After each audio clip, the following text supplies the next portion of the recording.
Hey, what's up, everyone? Welcome to Normal America Show. Got a good one lined up for you today. I think it should be a fun show. Let's see if I can do this. Good show for you lined up today. We'll be talking to a guest, Nevin Gussack, who reached out to me a while ago and wanted to stream with me. I don't know exactly what we'll be talking about, but that's okay. We'll leave him control the direction that he would like to talk about and see where we go. Now, I think that I've met Nevin before, and I will ask him, based on seeing just the smallest amount of his stuff. I think he was someone who was on a panel with me where it was me, Connor was hosting the panel, and it was Beckett and Dylan Burns and Destiny and me, and it basically just became me versus everyone. But I could be wrong. Maybe that's not him. So we'll see. So we'll see what direction he wants to go. But that's supposed to start right at 7 p.m. So, for crying out loud. One second.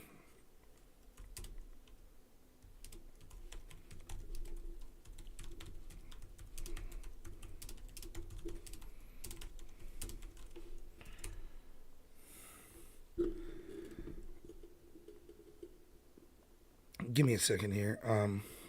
Maybe there's something being lost in the translation here.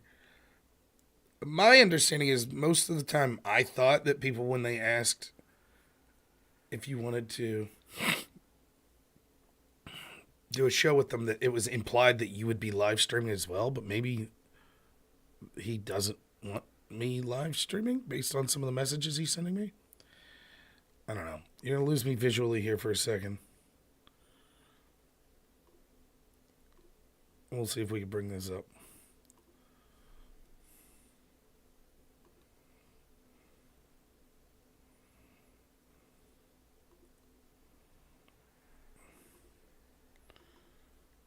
Hey Rob, how you doing? Doing good. Can you hear me? I can hear you just fine. Oh, excellent. Let me just change my... There we go. Yeah, it's great to talk to you. I think we've met before, right? We were on a panel. Yeah, we were on a panel. I wanted to talk briefly about that and a couple of other items. I don't know if we're live on air now or not. We are, but I can pause it if you need to. Yeah. I just want to let you know, I always like to be very frank and whatnot about things, so there's no BS. And I know you're the kind of guy that appreciates that. I'm friends with Connor. You want me to pause this then? Pause the live? Yeah, that'll be good. Yeah. Just one second. Let me tell. So to my audience, I'm going to put up the waiting stream. Will probably be a couple minutes, but we'll be right back. So give me 1 second, thanks. Nevin, and I'll let you know when we're good to go here. So I appreciate that.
second.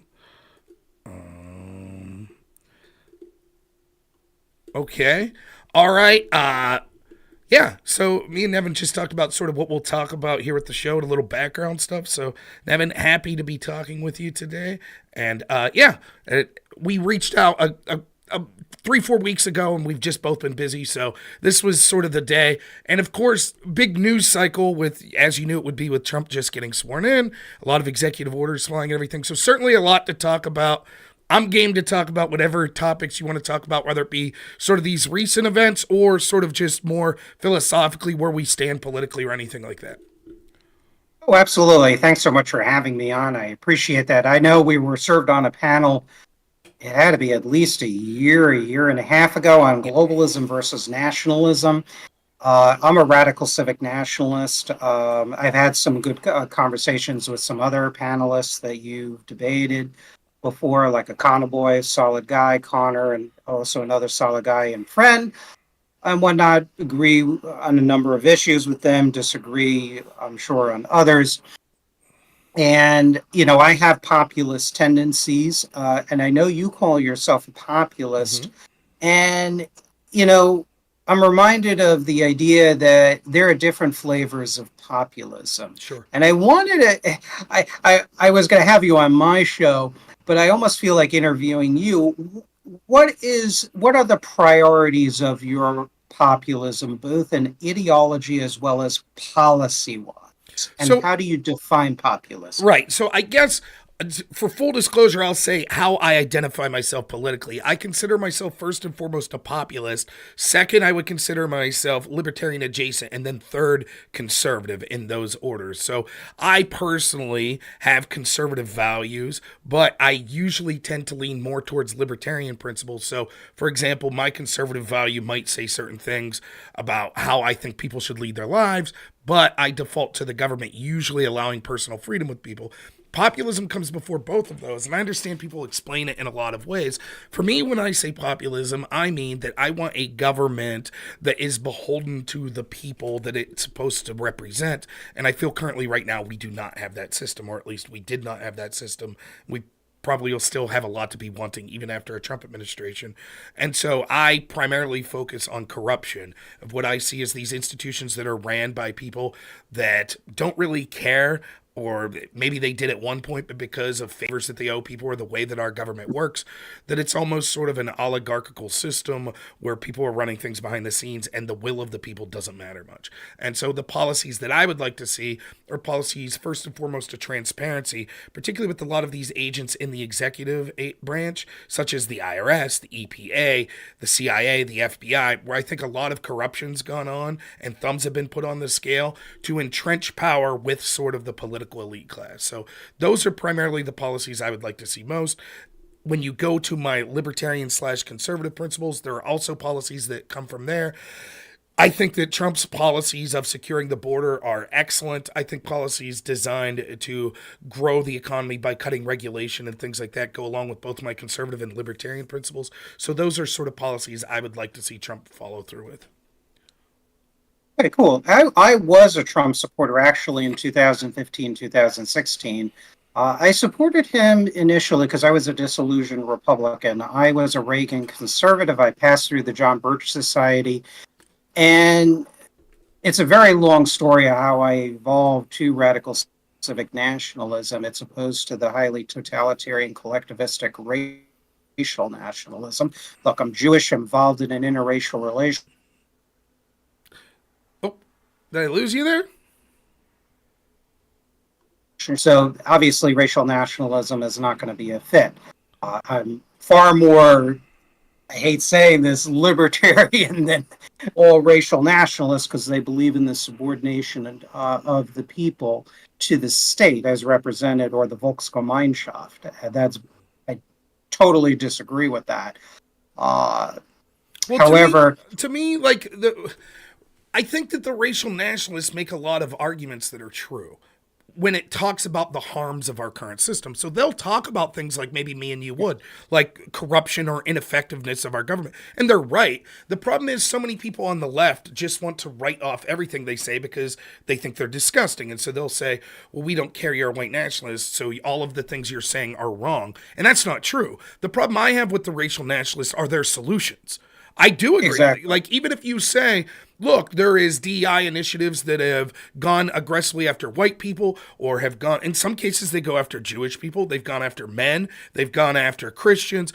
I think a lot of those criticisms are valid. The problem is, to me, the solution's not that we want a country for white people or we want a country for black people. Or to me, I think that we're too far along as a country for that to succeed. And even when it comes to sort of ideas of voluntarily balkanizing and sticking with people, I never understood the principle of, if on average you could say things. I'm not really prepared to get in a conversation of like cultural differences between different races or anything, but let's Hmm. just say if I want to live people that act like me and have beliefs similar to me, and you said on average people that share your race would be most likely to have that.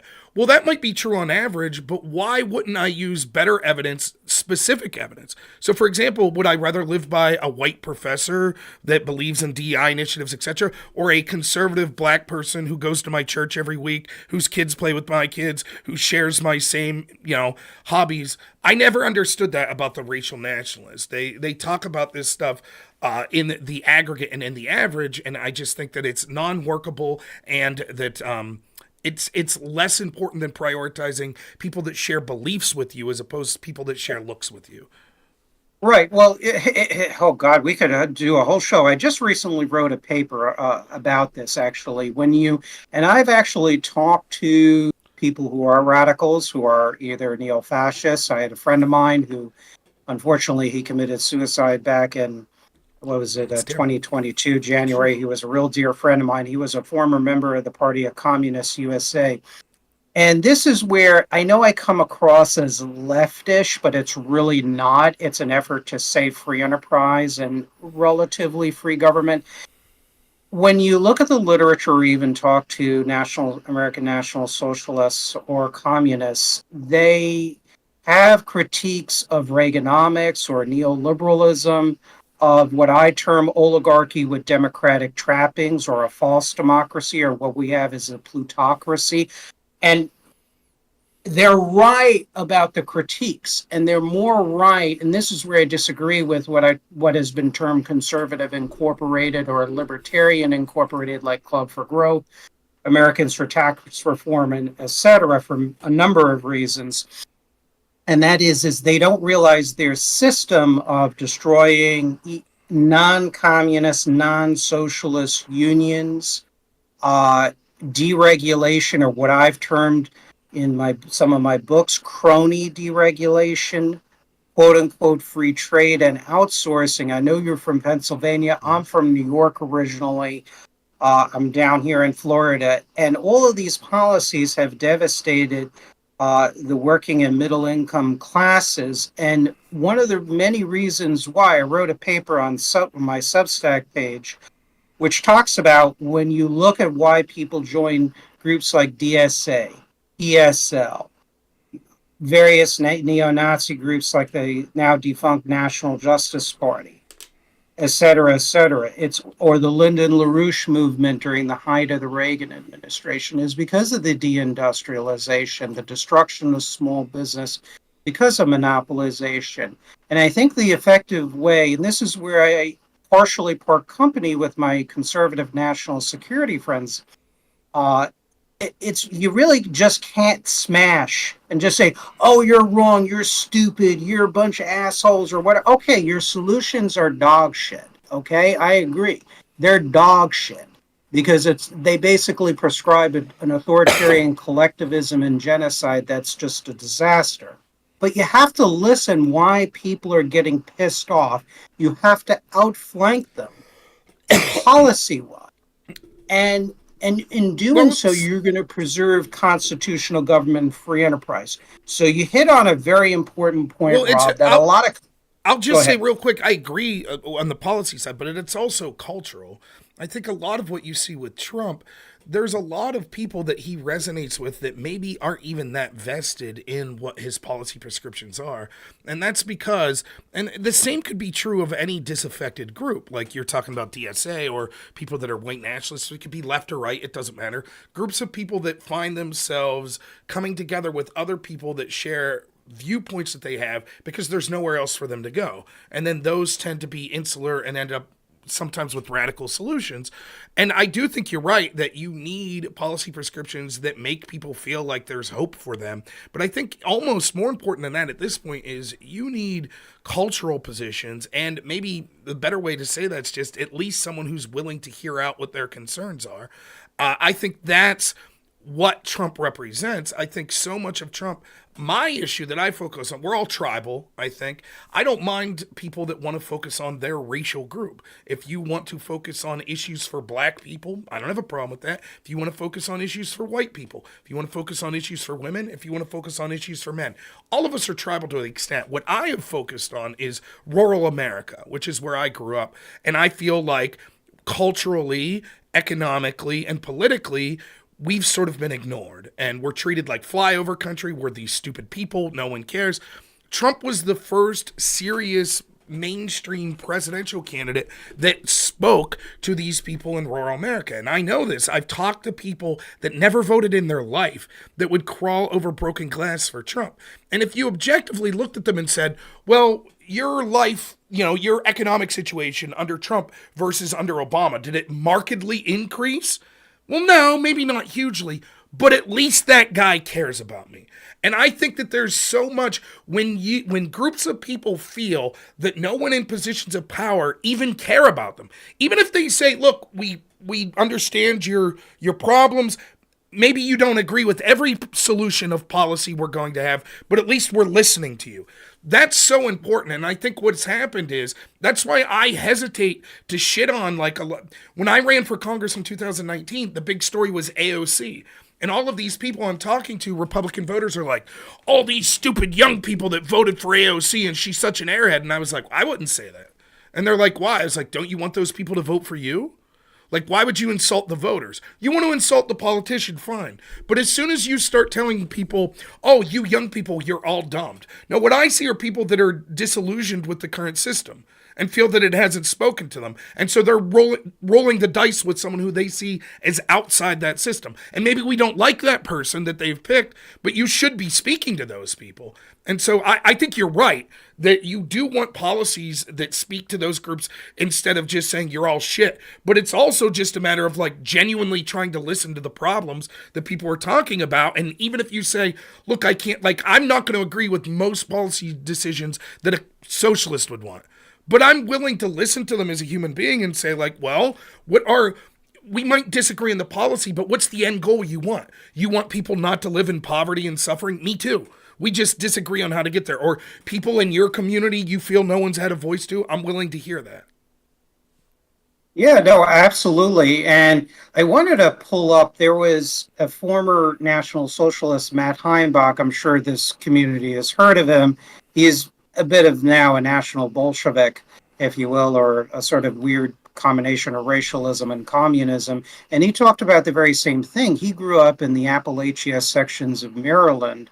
And he talked about, well, why did him and his comrades join, which what became the now defunct TWP. It was because of the disinvestment in rural and the so-called Rust Belt areas, where they were ignored by political and economic elites in both parties, with certain exceptions, of course. But I wanted to back up, with rural America. You grew up in rural Pennsylvania, from what I understand, Yep. continue to live there. Yep. What are the challenges faced? I mean, I kind of know from my research, and I've researched this with the family farms that have been, pardon my language, effed over for longer than I've been alive, and I just turned 50. And of course, deindustrialization and financialization. But what are the real problems and perceptions of rural America towards Washington academia, big business as exemplified in Wall Street and other coastal cities. What is the perception? What are the So problems? if you start with deindustrialization, I think that tells a lot of the area I live in. So I'm about an hour and a half northeast of Pittsburgh. Where I live, there used to be a lot of work that had to do with sort of steel mills or coal mining and things of that nature. And there are little towns that I could take you to around here. I live probably 30 minutes away from where I grew up. There's this town called St. Charles there. It's weird. It's a ghost town. They had this big kiln there where they made, I don't know exactly what types of metals they were working with, but it's just empty. It's just this empty building, and you'll see these houses that are dated that look like they're from the 60s or 70s. They're all empty with just vines growing over them. It was never a huge town. Now I'm talking a town of maybe 30, 40 houses, but it's so weird. It's just like you drive through and it's just like almost like you would see in like a post-apocalyptic movie with like a forest overgrowth. And that sort of permeates throughout this area where you had jobs that were maybe manufacturing jobs that have disappeared. So I live in Clarion County. I live right outside the town of Clarion. Clarion, the biggest job there was a company called Owens, Illinois, that had a factory. They made beer bottles and other types of glass bottles. And they had hundreds of employees. That was the biggest job. They were the biggest provider. And across from that's where my dad worked, which was a window factory, also dealt with glass. My dad went into work one Tuesday. He'd worked there for over 10 years. He walks in one Tuesday, they're like, yeah, he's shutting down Friday. The Owens, Illinois, it was a similar story where, they just go out of business. And as that's occurring, and now the jobs are shifting towards the biggest provider is Clarion University, which is probably won't exist within 20 years. It's a state university where I got my undergrad at. Its enrollment's going down, but that's the biggest job provider now. So when you see people that are struggling financially and the jobs that used to be in the area gradually, some through policies, some through corruption or something like that, or an aptitude of people that are running things, but other of it just because of the natural change of how society's going. That's occurring simultaneously while not only is no one speaking up for the people in this area, but most of the elites in Washington, the feeling is they view us with contempt. They think we're the problem. So, for example, you'll see there are unique challenges in many communities, like take the inner city. Black people that live in the inner city, they face challenges that I'll never understand. I won't feel unsafe putting my kid on the school bus. If you live in the inner city, you may. You may feel like that 100 yards that your kid has to walk to the bus stop, there could be some sort of violence. I won't feel like that where I live, so that's a different challenge. But at least people pay lip service to challenges of people that live in the inner city. They say, oh, they're victims. Yeah, there's been mismanagement. We need to focus on them. Black lives matter, right? And then when you see, and it's not that there aren't black people that live here, let me be clear, but it's overwhelmingly a white area. And so then when you see all of these sort of the Black Lives Matter movement, particularly with the George Floyd riots, and you see the violence. Meanwhile, simultaneously, people in my state, in rural Pennsylvania specifically, were being told by our governor, Tom Wolf, you have to be locked down. You're non-essential. But you can go protest for George Floyd. You go protest for Black Lives Matter. That's just sort of that's not the only issue, but that sort of exemplifies perfectly how people around here feel, which is we're treated like the enemy. And so when you looked at all of these protests, and even going back as further to the Trayvon Martin protest, it was always, who were the bad guys? Right? These were revolutions, supposedly, yet almost every powerful institution was along with the revolution. Nike would lecture you about slavery. Meanwhile, they basically have slave labor in China, right? You had, who was it? I forget the original George Floyd protest. You saw all of these buildings down. There's this iconic photo, except the only one that's not, I think, I'm going to screw up the exact name, so don't quote me on this, but it's like Bank of America. Or no, it was Chase Bank, who had been fined for predatory lending to the African American community, right? And so when you saw all of the banks and the corporations and the politicians, and they're like, oh, they're all speaking up in this revolution for these people. Who's the bad guy? Who's the villain? Who was it? It's the Trump voter. And that's who it is. It's my friends. It's my people in rural Pennsylvania that have been left behind by almost every institution. Obama said we cling to guns and Bibles. Hillary said we're deplorable. You know, you see people that are supposedly conservative like Rick Wilson and all of them at the Bulwark that were against Trump. He said that we're all racist and we're 10-toothed rubes that are worried about the brown horde crossing the border. And so there's this effectiveness where it's like, not only are we facing significant problems, and I'm not saying that this means that we're perpetual victims and someone needs to give handouts, but you at least want people to take your issues seriously. And not only are they not taking them seriously, unlike almost every other community, you get mocked and you get pointed to as you're the enemy. You have almost no cultural power, almost no economic power, and almost no political power. And the advantage, and I've heard like people smarter than me talk about this, you know, there's always been that dichotomy. There's been the rich people that own the companies and then the poor schlubs that work. But there are advantages to being the poor schlub. One of them is you go to the bar after work and you talk shit on your boss. And you sort of come together as a community, and there's that sort of camaraderie, and people understanding, like, yeah, you do have it hard. And there's sort of a little bit of a respect to that. Like, you're busting your ass, you're working hard. But what happens when the elites also claim victimhood, right?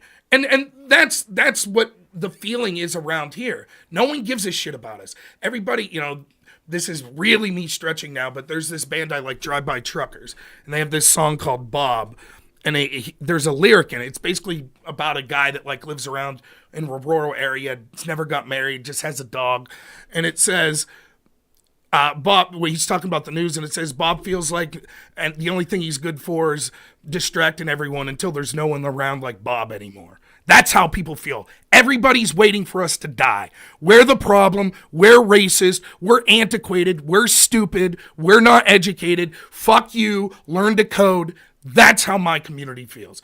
And Donald Trump was the first real president that people said, even if you think he's a grifter, I'm not saying you do, but even if you think he's a grifter, he at least talked to them in a way that they were like, thank you. Someone is at least paying acknowledgement to us. Well, what I liked about Trump in 2016, and I turned against him, although I'm not someone who says, oh, everything he did was horrible and bad and everything else. I call, from my unique perspectives, balls and stripes. And I can give a laundry list of the 25 to 40% of what I agreed with his first administration and the other part of what I strongly disagreed with. But what resonated with Trump, and look, I had his record of interviews and speeches to go by before January of 2017. And what I guess it could be summarized with an answer he gave in an interview in 1999, and I'm just speaking extemporaneously. Sure. I don't have any notes for me. You know, it's kind of hard to pull it up, and I don't want to delay your show or your listeners. But he said, basically, look, in 1999, he said, I'm a man of a radical center. The right is not getting it. The left doesn't quite get it. And when you looked at his solutions before, what I argued when he got captured by Conservative Incorporated in his first administration, he really had a truly independent platform. And he spoke to me. Look, I'm a library manager of a small library in Broward County, Florida.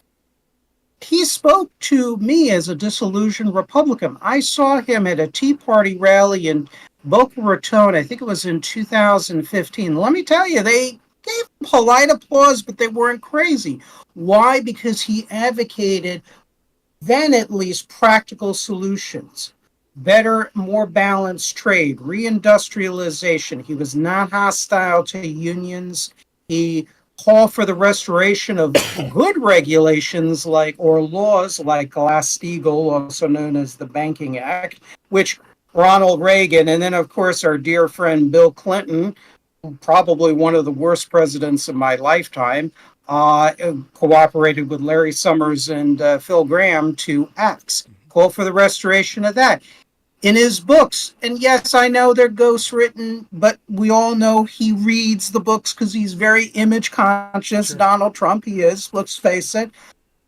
He called Russia a nuclear warlord in one of his books from the 1990s, proliferating weapons in throughout the anti-American rogue regimes in the Middle East and elsewhere. North Korea, he viewed the Eurasian Union, Eurasian axis of China and Russia in another book of 2015. And yes, I understand he did business deals with Russia, and that's not good, but I also have to keep it in perspective. So did many other American companies with the encouragement of the government. And you want to talk about hypocrisy?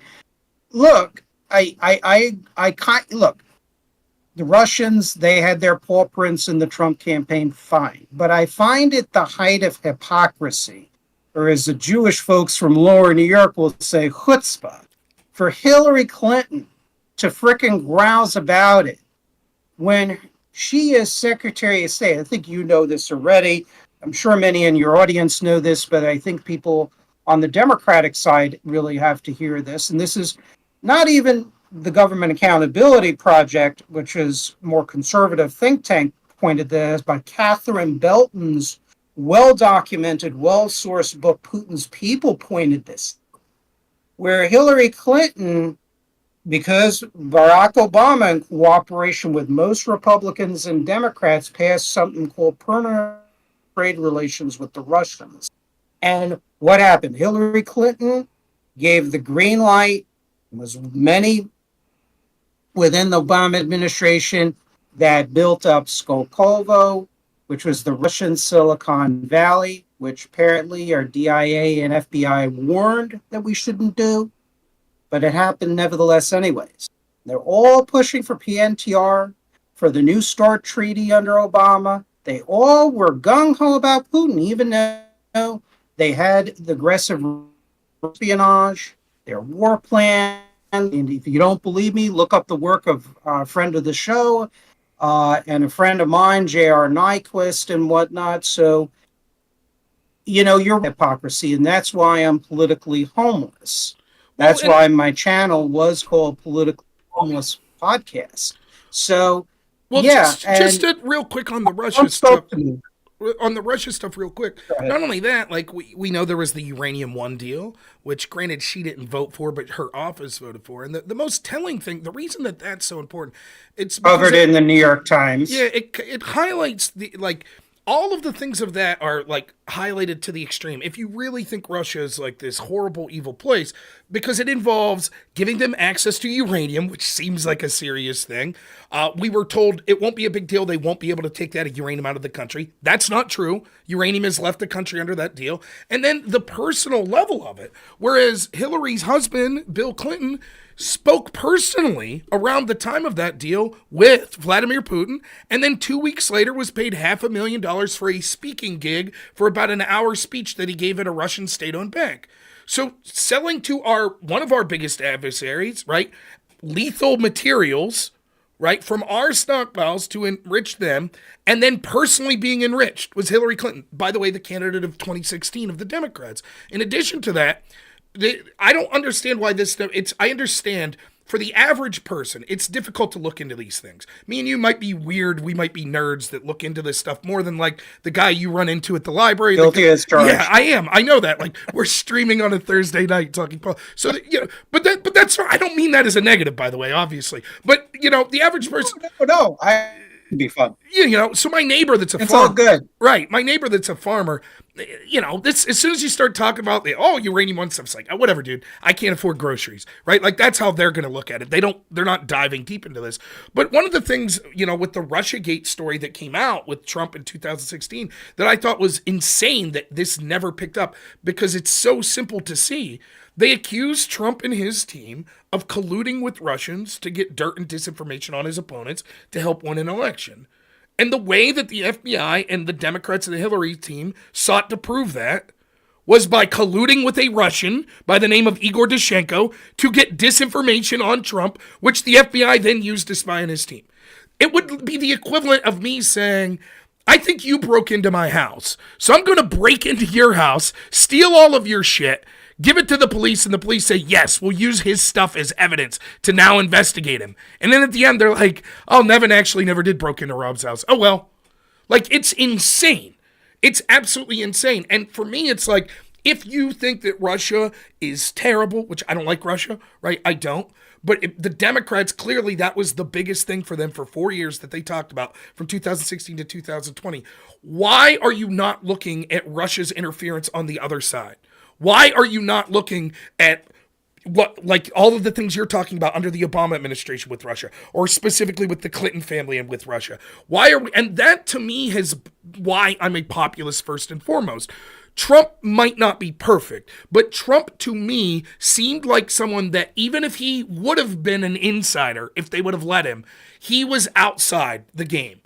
And they said no. We're not going. We're happy for elections for the rest of time to be Jeb Bush versus Hillary Clinton, or you know what I mean. That sort of traditional neocon Republican and the traditional corporatist Dem. That's what they wanted. They didn't want Bernie Sanders.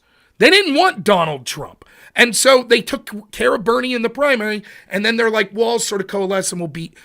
That, by the way, the previous panel we were on, where we were talking about globalism, I view that as an extension of globalism, that this isn't about politicians that care about the U.S. government. It's more about their global ideas of government, and they don't care about us. And that's why I brought up Brexit, which was this idea of we live in these supposed democracies, and when it's puppet A versus puppet B, they're like, good, let them vote. But when it's, there's someone that we can't control or we don't control, they're like, well, we'll let them have their vote, but we'll put our thumb on the scale and make sure our side wins. But then they lost with Trump and they lost with Brexit.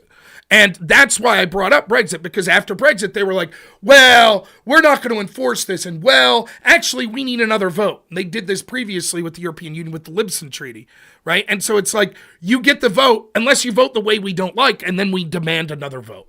That's sort of the point I was making. And, so yeah, to talk specific, I could see from your perspective how you, if your criteria is Russia and how much you despise them or how much of a danger you think they are, saying, well, I'm homeless because I think Trump has done things bad with Russia as well. That I understand. I would disagree. I think you should vote for Trump. But that's a moral position and one that I can understand. What I can't understand are the ones that want to talk about the dangers of Russia collusion as to why we can't vote for Trump, who supported Hillary, who supported the Russia collusion of our FBI, knowing that they had a subsource that was Russian, then still didn't verify that information and still used it to illegally spy on a president. And so that's when it comes across as hollow. For example, if to make this as clear-cut as possible to anyone that's listening that this sounds complicated, here's an easy situation. There were a lot of Democrats that were furious when Trump was there about kids in cages. I believe a lot of them were legitimately furious. But if all of a sudden you weren't furious when Biden took over and there were 3 times more kids in cages, then kiss my ass. You don't really believe about that. And so if you're like, I have a problem with Russia, both with Trump and with the Democrats, and so that makes me politically homeless. Totally understandable moral position, as opposed to, well, I'm a Democrat. I was okay when Hillary and Obama was doing it. Right, and that's really what it is. I mean, my primary issues are national security and economics, and they're often intertwined with each other. Sure. It's not to denigrate people who are interested in culture. I get a little queasy, though, when people do the culture war thing, because when you look at the notes, you can find it on the Reagan Library website. You could find that's Paul Rayrich's memos, or what's his name, Lee Atwater quotations in the books by Kevin Phillips, who was one of the architects of the GOP Southern strategy. They talk about how they use the wedge in rural America, and it's quite condescending and insulting towards the people in the rural areas and the urban industrial areas. Like, hey, these people are not, they knew what so-called trickle-down economics or Reaganomics was about. They won't vote for us, but the populist and Democratic voter are socially and culturally conservative, so we're going to use the wedge of issues to basically pull them away from the liberals who they would vote for in economic issues. And specifically, this is where I think Obama was a betrayer, and frankly, in many ways, Trump was a betrayer. Look, Trump had some good people, like in his first administration, like Robert Lighthizer in USTR and Peter Navarro. But in many ways, with taxes and aspects of the deregulation and the lobbying increase, Trump really got brought out by Conservatism Incorporated. And there are even some of the dissident conservatives that have pointed out, like, I forget his first name, Olsen, Olsen, who's kind of in the conservative camp. and others have pointed that out. But we'll see what happens. Well, I My would view. probably be okay with many of the deregulations that you would be opposed to. The more libertarian adjacent of me says that the problem with regulations is that once you give the government sort of the ability to regulate, what happens is it makes sort of lobbying more impactful. Like, so I've talked to politicians, and I don't know if I should say specific names, but one of the things because I ran in Oh, 2019 for Congress, and so I was at this Republican event, and I'm talking to a Pennsylvania congressman, and I'm like, what do you do about lobbying? What do you do if some company comes to you and is like, here's $1 million? It's legal. They do it legal ways. Like, and he's like, well, the first reaction I have is like, I don't care. I'm going to take your money and do what I want anyways. Right. So if you're an oil company and I'm running on shutting down oil drilling in my state and you say, well, here's $1 million. Thank you very much. I'm still going to run on it. He's like, but I understand the perception and the temptation. Right. And he's like, what happens is this is his words, not mine. He's like, let's say you get in with good intentions and your big issue is like our first responders need better benefits. And that's a big thing you're running on. And you have other beliefs on other issues, but that's the core reason that you ran. And the difference between you getting this very important bill passed for that or not is that you got to take money to get elected from this oil lobby. And then that you're basically all but expected to be like, well, not totally sell out, but give a little that maybe you wouldn't have elsewise to keep them happy because they helped you get this great. And he's like, now imagine that you're in Washington for 40 years.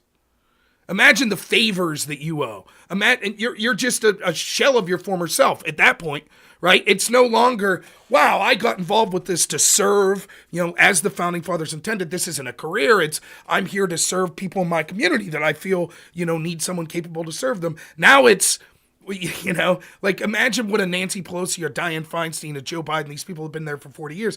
Imagine how they view politics at this point. So to me though, that all stems from the fact, well, what is the problem with lobbying? Well, who would care? The giving the money is not the problem. It's the getting favors back for it. But if the government didn't have the ability to give those favors, then the lobbying would take care of itself. Right. And so for me, the idea of regulations, a lot of times what happens is the people that are donating donate to have loopholes in those regulations that will benefit them. And so the person that's the smaller business, they don't have that afforded to them. And so they end up paying the brunt. And I see that in my area when you talked about family farms. Right, the farms around here, it's insane. Like it used to be, you drive and there's 30 farms and there's 30 different families that own it. Now there's like 2. The farmland's still there. It's consolidated. And I talked to some of these farmers and they're like, yeah, it's crazy. All these regulations. Our farm's ran by me, my 2 sons. Like all of a sudden, like you wouldn't believe the amount of paperwork they have to do, the regulations that they have to meet. If you're Monsanto and you own a big factory farm, so what? You hire a lawyer, they take care of that. If you're mom and pop, so you're right that there are specific regulations that probably are deserved. Like we don't want a company just being able to dump waste into the local river, of course, right? But I think the idea of over-regulation is one that was significant and we needed to massively cut them back. Were they done with people that were lobbying Trump or people connected to Trump that were putting loopholes in for themselves? Or were they personal agendas as to why they wanted these ways? Yeah, that's probably true. But for me, things are so bad and corrupt now, you need to demolish before you build. And to me, Trump represents a demolisher. And I ain't going to like everything he does. In fact, some of the stuff he does, not only did I criticize heavily, like this meme coin that he put out. What is this? It's one of the most childish, like you're coming into it's just so dumb. And there was stuff in the first administration I could share with you like over and over. You're fiscal conservative and you voted for the guy that in one term spent more than any other president in their term? How could you call yourself a fiscal conservative? Well, when our guy does it, it's okay. No, totally disagree. But on the whole, him in there as a wrecking ball hopefully would then allow you to, once the corruption is struggling more, to allow someone to get in there that's maybe more principled and maybe has a stronger understanding of sort of, the ideology of the founding fathers and conservatism and small government. So that's where I come from. I won't dispute you though. I'm sure we could talk individual things. And you say this specific regulation was a mistake. What they did was, I'm sure you're right, but that's my feelings on it. Yeah, but we're having a good. This is leading into a debate, and that's fine. I'm civil. I'm not interested, number one, in like showmanship or Sure. being a complete dick to you or anything. You know, I think it's important that we're educating the audience on our different points of view, and then they make the decision. And sure, we both want to expand our audiences. That's fine, but we can be perfectly. I mean, we're roughly the same age, a 10-year difference, so it's not that Yeah. far apart. I'm a child of the '80s, born in '74. When it comes to economic policy, it's like I have a slogan for my tax policy, and it is simply as much as well as low as possible and as high as needed. It's a very pragmatic view.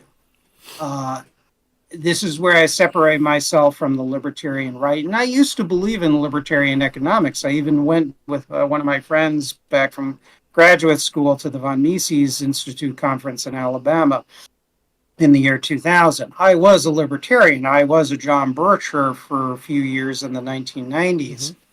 Um, well, how I look at the government, and I've seen a little bit of this. I've worked in some campaigns, talked to some people and whatnot who were populists, who were right wing populist types back in the 2010 through about 2013. Alan West, Mike Lemire, Mary Elena Stewart down here in Florida. The government I don't view the government as an independent arbiter or agency. And people can find this in my Substack as well as my 2-volume book, Turning the Page, where I document this prolifically. The government is basically 80%, I'm pulling a number out of my butt, controlled by plutocracy, essentially. And they are looking to chip away of the positive aspects of the progressive era, the New Deal, whether it's tariffs, whether it's Glass-Steagall, whether it's putting or some of the Reagan deregulations that liberalized the savings and loan industry, which bit us in the ass by the late 1980s, or the Bork doctrine of allowing all these mergers and acquisitions to occur of companies which cartelized things. This was a result of lobbying to get rid of laws, really, or regulations, really laws that really kept the free enterprise system stable and really allowed the mom and pop industries to occur. And I know you know this, Rob, about back in the day, it was Archer Daniels Midland and Cargill and others gobbling up these wide swaths of farmland Yes. because you had no countervailing power, to quote John Kenneth Galbraith, who is not my favorite economist because he praised the Soviet Union as a good economy, so that's like really shitty. But I like his phrase of countervailing power because you need checks and balances. The problem is you have either Russell Kirk, who I know you're probably familiar with, talked about the dangers of concentrated private power and concentrated federal power. And when both become so unaccountable, it's dangerous. So you have this increasingly concentrated private power using lobbyists, which actually increased as a result of the campaign finance deregulations from 1976, Buckley versus Vallejo, and forwards, to deconstruct laws that really stabilized the system and allowed the proliferation of small-scale free enterprise, which you and I support. I mean, I grew up in Great Neck, New York, outside of New York City. Tons of small businesses and whatnot. These people, as you alluded to in your earlier comments about the guys from the factory drinking together, it was like a family. Even with the bosses, it was like a family. And in many small businesses, my dad and now my brother, they have a highly profitable small business. They treat them like family. Some of my biggest heroes in America are business people like Aaron Feuerstein, or it was that guy from South Carolina of Roger Milliken, who was a big-time conservative, no friend of unions, but an economic patriot and took care of his workers. What happened? Deregulation of trade that started because of our Cold War policy, decreasing the tariffs. There were old school conservatives that warned about this. Even our former president, Herbert Hoover, and many other conservatives said, look, we're going to lose our industries and we're going to impoverish whole towns. And so that's how I view deregulation. Now, on the flip side, are there things that could be made more efficient, or where we need temporarily to hire people to expedite these permit processes? One example that I have, and then I'll let you comment afterwards because I know I've been speaking a lot, is environmental issues. Now, I'm for environmental regulation within reason. We also know there are elements in both sides that want to use environmental issues for their own advantage. You have portions of the communists, like CPUSA, elements of the left, even the Russians have had their hands in anti-fracking measures. I'm sure you're familiar with this, to cripple all fossil fuel production very opportunistically. Then you have people who are in the pay of fossil fuel industries doing their thing. Putting that aside, you have environmental policy. Up in the New York City area, you have issues with dredging of waters and creeks because the sediment is so toxic that they can no longer be dumped into the Atlantic Ocean. Fine, they shouldn't. But to get permits to dredge a company, a lot of times an independent business or a regional business to dredge the bulkheads or the docks would take forever. And meanwhile, the creeks and the canals fill up, they shoal, they silt up. Business people are losing money because water transportation is much cheaper than truck. It leaves them hanging and dry. That's why there are certain Democrats, parts of the left are kind of all pissed, like, why the F are you joining the Doge committee? Look, government, I'm not a big government guy or a small government guy. I believe in good government and efficient government. And if they can come up truly, not as a tool to beat the average person and just say, fuck you, we're going to cut off all your benefits, pull yourself up by your bootstraps, but instead they're going to say, we want to create a legitimately good business environment so industrial businesses that do the right thing and want to do the right thing can profit and prosper, then I'm all for that. And that's one case, for example, where there are regulations where it's very difficult for the small businesses and the medium-sized businesses to deal with that. So, look, there's a very good book. You're probably familiar with it. I'll let you talk. I'm sorry. Philip K. Howard, who was incidentally in the first Trump administration, who was advising on deregulation. There's a book called The Death of Common Sense, promoted by a really good centrist populist, the late Chuck Carter, who have I've been interviewed years and years ago before he passed away. And that's an example where it has to be. And that's the thing. It's not about ideology, about big government or small government. I know you don't like Elizabeth Warren, but probably not. Maybe you do on a few areas, but she hit it right in a quote. She says, it's not a question of big government or small government. It's a question of who government works for. And I think that is brilliantly stated. And I'll just kind of leave that up to you. And I think government has to work and balance every interest group. Go ahead. I'm sorry. Well, I do favor small government, though I'm not a strict ANCAP, so I wouldn't say that I'm for like no government or there's no necessity for government control. Because I think what happens is either through exploitative reasons or through consequences that you didn't foresee, the more you get government involved, it usually ends up advantaging. Who does the government work for? Well, the people that have access to the government. And who has access to the government? Well, it's going to be people that have more influence, more money, more connections. So the guy down the street that's working the 9 to 5, he probably has less of an ability to access government than, the local land baron that owns all of this property, just through the nature of what government is. It is connection. So people with more connections and more resources tend to have more. So as the government gets more involved in these things, it tends up then, even if the intent is, well, we need the government to operate to, let's take the example of factory farms, to protect these small factory farms. And so we'll put in various regulations. The unintended consequences are often the exact opposite, because it turns out these family farms can't follow all these regulations, or for them to do so, it takes a bigger chunk of their labor than it would the people that are the factory farms. I'll give you one example of how that applies down here.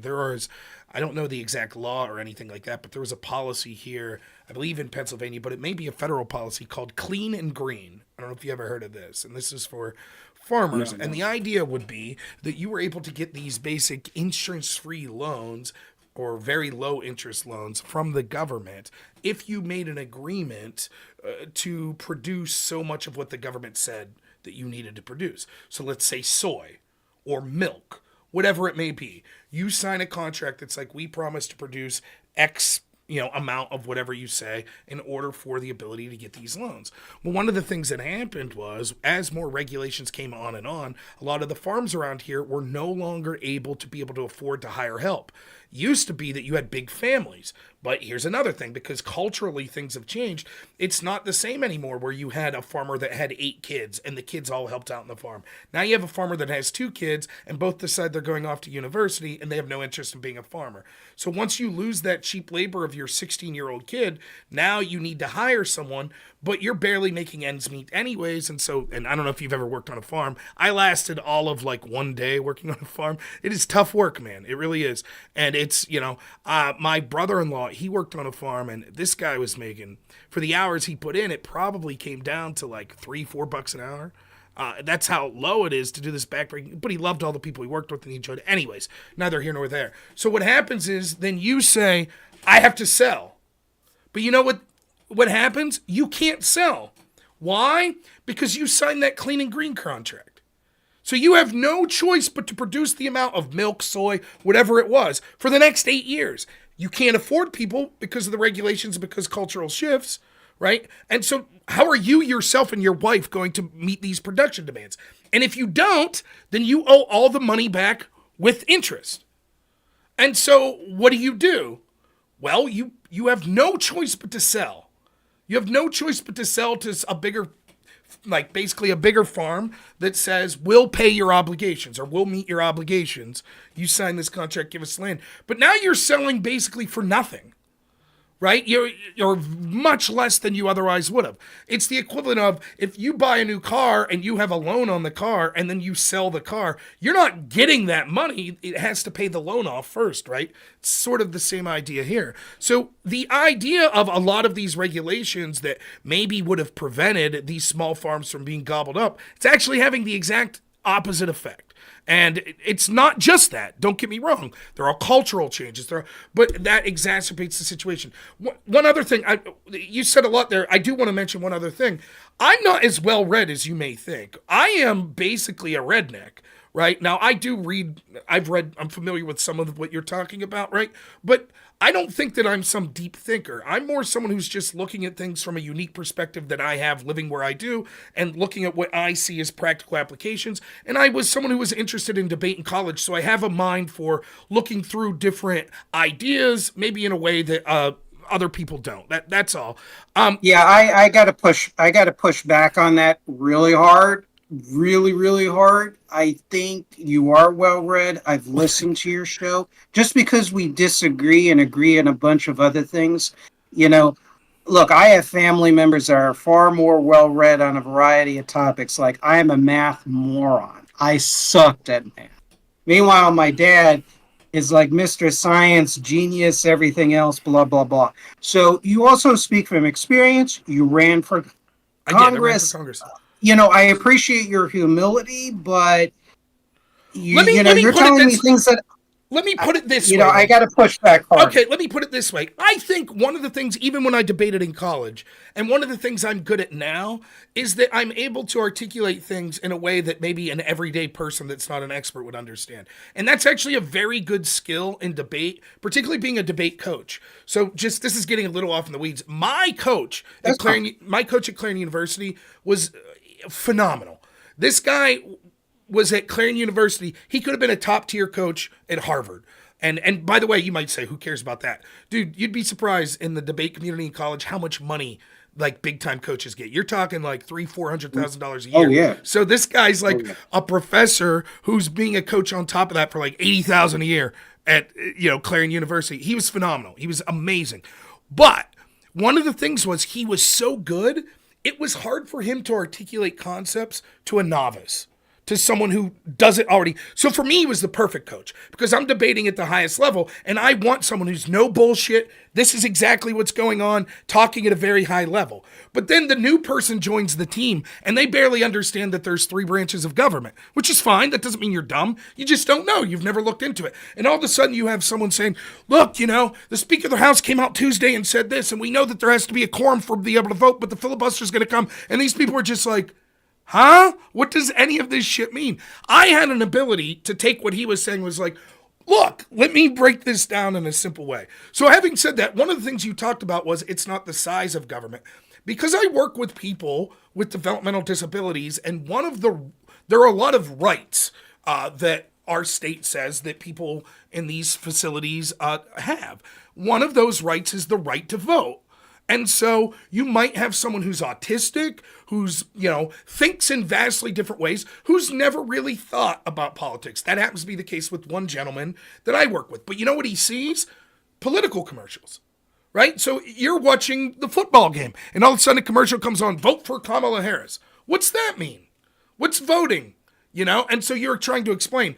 The way I always want to be conscious of not putting my own bias in when I'm explaining this. And so the way that I've said it in a way that I hope people understand is like, hey, there's a lot of things that you like to do. Like you like when our company says, hey, you can go to the amusement park, you can go to the zoo, right? Well, the Democrats want to let you do a lot of that. But then when you work, they want to take more of your money in taxes. And the Republicans want less of that. So they'll say, well, we're not going to pay for you to go to the zoo. But when you go to work and your check, instead of being $80, now maybe it's $100 because you get to keep more of your own money. Now, that we both know that's not how it works, right? Both parties fail miserably. But that, to me, is the moral idea of what both parties should represent. That it's not about how big or small government. Again, I prioritize small government. Keep more of your own money, less programs. Yeah, at heart, I don't like authoritarian, overactive government. That's why I'm a big fan, by the way, I'm sorry to interrupt, No. of unions, as long as they're not controlled by like DSA, by communists. This I could maybe talk about off air. I was thinking, I threw my back out because I was windsurfing, carried the sail the wrong way with my girlfriend, and I had to cancel a show I had with another individual. Well, and he was on the pro-union side, but was for basically workers' control of the means of production, which, you and I know what that's all about. Just behind the scenes, it just gives me the willies, if you will. Well, It's that's a lot of that's like and horse that's what I'm feathers. trying to say here. That's the whole point. The point is, Like, I don't trust that. I'm like, for unions where people on the shop level, they have a relationship with the boss, they negotiate things and things of that nature. So that's where I kind of have my original libertarian Reagan conservative less government. I like stronger unions, but also I don't like when unions are too strong. I like it just like now the employers, particularly large, powerful employers, have all the cards or virtually all the cards to the detriment of labor. I like a balance. I'm sorry to interrupt. no. But That's basically. I was basically like that's basically was finishing my point. The problem is like we don't have that system. Like, and so to get to a criticism of Trump, I'm cool with tax cuts, but you got to cut spending, right? You can't be like. And with the Democrats, Okay, I might not want more programs, but that's fine. You want more programs. But then be honest, you got to bring in more revenue. You're going to have to increase taxes. And that's what infuriates me about both sides of these issues, right? Like every policy has a pro and a con. Now, we're all going to say we think certain pros outweigh certain cons. That's how we theoretically come to the idea of like protectionism, for example, tariffs. There are pros to tariffs, there are also cons. And you have to say, well, in the unique situation we're in now, what do the pros? And if you're like, if you're being dishonest, you say like, there's no pro, it's all negative, or if you're saying no, there's no negatives. There almost is always a negative, or and so that's the frustration I had, particularly with Trump in the first term, where it was like, he's coming in off the coattails of the Tea Party movement. And the Tea Party movement has a point, which is like massive overspending, the debt, all of that stuff. And so then they rally behind Trump, and then what's Trump do? He blows out the debt. And you're like, well, that's cool. I don't mind the tax cuts. I actually think the tax cuts were good. But you have to cut programs. And we'll see if he does it this time.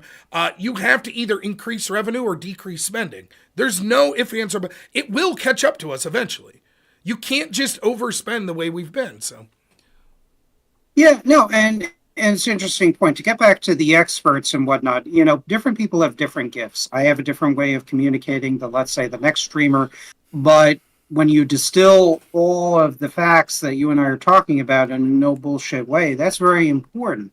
I actually tend to gravitate towards politicians who happen to share at least some or many of my policy views and whatnot. Bernie Sanders and Donald Trump are two examples. They're refreshingly honest. They're no bullshit. Whether you agree with them or not, or they're frauds or whatever, or Trump is a fascist or Bernie is a communist, if you believe that, which I don't believe either. I think things are more complicated when you look at the devil is always in the details. It's kind of a no distilled, no bullshit kind of thing. I like that. Most people like that in the cities or the rural areas, I find. And to tell you the truth, the best people that talk about politics with the most common sense ideas are the quote unquote average people. yeah, I agree. Too. They really do. I can name names right now of people that in my own personal world, workplace, because I talk economics and national security, is a lot of stuff in politics I don't talk about at work because it's just not the thing to do. So I talk about more policy stuff with only one or two people I've known. And these are people who are not librarians. And some of them are immigrants. But let me tell you, they really got the picture. They are self-taught in addition to whatever was taught to them, and they have a common sense, and now they distill it. Well, and a lot of it is they don't know they're talking politics. That's what I find amazing. I've gathered more political insight from people that were just talking to me about their lived experience that wouldn't consider that politics. So, like, let me give you an example. You want to get an understanding for absurd regulations? Go talk to a truck driver. I know a lot of them. My father-in-law is a truck driver. He would say, I don't know anything about politics. I don't care about politics.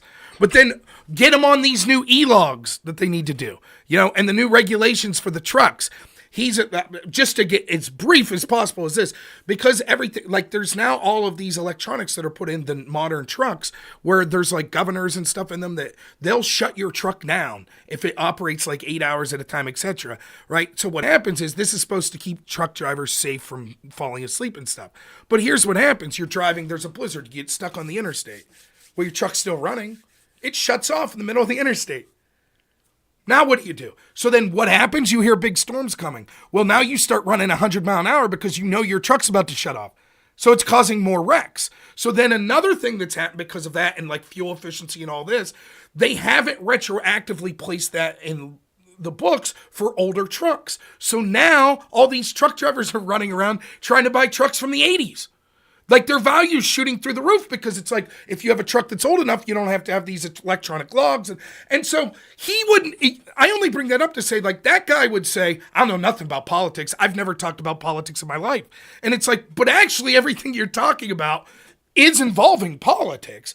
And I think you're also right. The instincts of so many people that maybe aren't super well read in politics, sometimes that's of benefit. Sometimes the most profound things that I've heard involving politics are from people that are just telling you like a real thing from their instincts of their real life experience.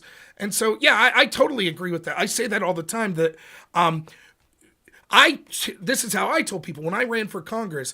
What I learned was I have this idea. Like imagine this, Evan, that like me and you got invited to like a dinner with the top 10 brain surgeons in the world. I'd be a little nervous. I'd be like, we're gonna get to this fancy Me too. restaurant and they're gonna start talking to me and Me too. we're gonna be looking at each other like idiots, like, yeah. But then you get there and it's just all like dick jokes and talking about football and just crude talk and stuff like that, and you're like, oh, they're just normal people, right? What I learned from running for Congress was it's not that the average person's not qualified to be a politician. The real problem is that where you lack the qualification isn't the ability to be a politician, it's your ability to get elected. And that's a different skill set because you probably don't have the connections. You probably don't have the money. You probably don't know how to fill out the paperwork, right? That you need. And that all of that stuff matters. And so I assumed when I got through that initial barrier and I ran like, oh my goodness, I'm going to get into this room of these people that have been politicians their whole life and they're going to blow me out of the water. They didn't know the Bill of Rights. They made fun of me after the first event I was at. They called me Mr. 10th Amendment because I kept bringing up the 10th Amendment because they would have all of these, what I thought were big government policies. Like they were like, we need to legalize marijuana, make marijuana illegal. And I was like, well, then run for state office. Why? I said, well, does the 10th Amendment says if it's not in the Constitution, then it's to the purview of the states. Is anything about marijuana in the Constitution? No. So if you want to make it illegal through the state. But you're running for federal Congress, right? Or they would talk about abortion. This was before Roe v. Wade was overturned. Right? And they'd be like, well, once Roe v. Wade gets overturned. And I was like, once Roe v. Wade gets overturned, it's going to be to the states. What are you talking about? They all said. I'm like, it's not in the, unless there's a federal law passed, which there won't be, each state will then pass a law. And it shocked me because I always thought the people I grew up that I respected that were hunters and fishermen and welders and carpenters and stuff, it's like, oh, they're smart people, but they're not like those geniuses in Washington. Well, it turns out a lot of people in Washington aren't geniuses. They just are good at getting elected. And so if you want to get involved in the political process, and there's a lot of ways to do it that aren't just running for office, right? There's a lot of local positions, school boards, and things like that, but there's just getting involved. Don't never feel like I'll be outclassed. These people will know way more than me. Probably not. Probably you'll fit right in. And you know, it's a lesson that I think is very important to tell people because I feel the more people get involved for organic reasons, the better we'll be as a country because we'll get some more comments, more demand for sort of the populist initiatives I want, which is, hey, the will of the people, the concerns that they have. So I'm glad you brought that up because that's something I talk about a lot. That it is not, oh, you have to be like some scholar that's like some weirdo that's just like, I spend all my time reading and I've read the Federalist Papers 5 times in the past 2 months. Like you don't have to be like that. You don't. And you probably you have to listen to the people. You got to listen to what the people are saying. This is what you're bringing up from the different anecdotal stories and the evidence you bring, what I bring. You got to kind of weave it together and come up with the truth, which is often a complicated mess, particularly since when we're talking about the economy. Regarding truck drivers, my ex-wife, her new husband is a truck driver, and one of the things on the other side of the debate that the truck drivers, since Carter's deregulation of the trucking industry at the end of his presidency, was not only deunionization, the wages and salaries have really gone down precipitously, is also the immense pressure they are put under by their employers to deliver that load at all costs. The same with railroad deregulation too, with less staff on the railroad trains and whatnot, in light of obviously the East Palestine derailment. So you have that issue. And this is, I don't know how this can be accomplished by politicians exactly, but I think what you're saying and what I'm saying contains boulders of truth, really. Sure. Now, regarding the Tax Cut and Jobs Acts, again, taxes I take a very non-ideological view on. They're necessary. I don't like it. I think there are people that on the right and the left that advocate for lower, higher taxes for strict ideological reasons. I look at it strictly how you pay for the government services. And then we have, as a society, we have to come to a decision on what is good for civil society and private sector to deliver and what is more effective for government to deliver and whatnot. To me, I would like in an ideal world, I guess, is for civil society and the private sector to take as much. But there are cases where there are failures in the private world. Regarding tax cuts and and that could be a different discussion.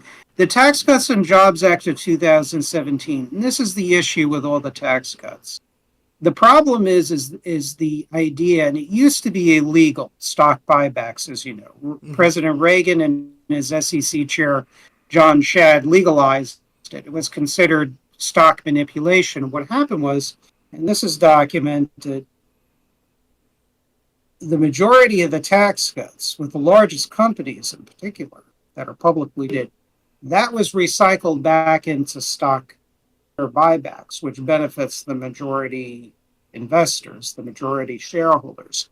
And really, American capitalism took a real wrong turn when you had people like Milton Friedman, who wrote New York Times magazine an article which basically said shareholder supremacy above everything else, that any sense of obligations of companies to their communities is socialism, which is a horrible opinion in my view for so many different reasons.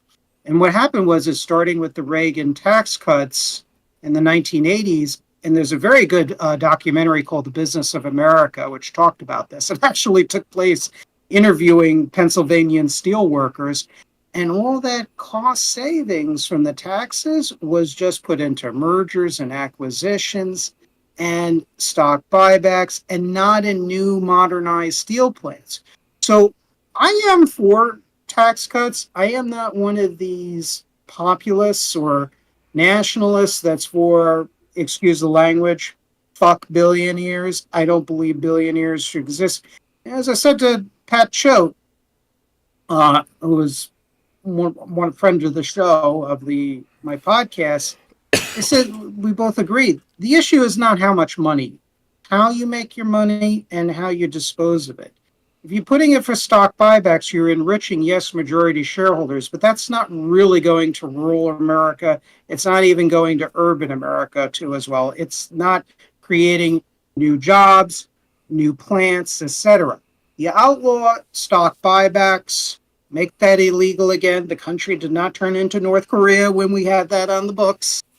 I would be open to tax cuts. Ideally, if you build your plants in America and have certain agreement to these new laws to put back into place, I'm for tax cuts. Well, The problem is perverse investments, well, let and me. that's really the key. So, I might have some disagreements on that, but let's look at Okay. the most recent tax cuts though. Were there buybacks allowed with the Trump tax cuts? There were, Yes. correct? Yes. Yes. And Yeah. Oh, yeah. Everything. Every tax but cut since 1986. but is it not true that not only did those tax cuts benefit, yes, it benefited the wealthy, but it also benefited lower wage earners. And when we look in the whole, I understand that's just one small piece of the picture, but real wage growth grew under Trump far more significantly than it grew under the Biden administration. So this fear that it was like, well, there's going to be this huge transfer of wealth from the poor and working class that ends up going to the upper class.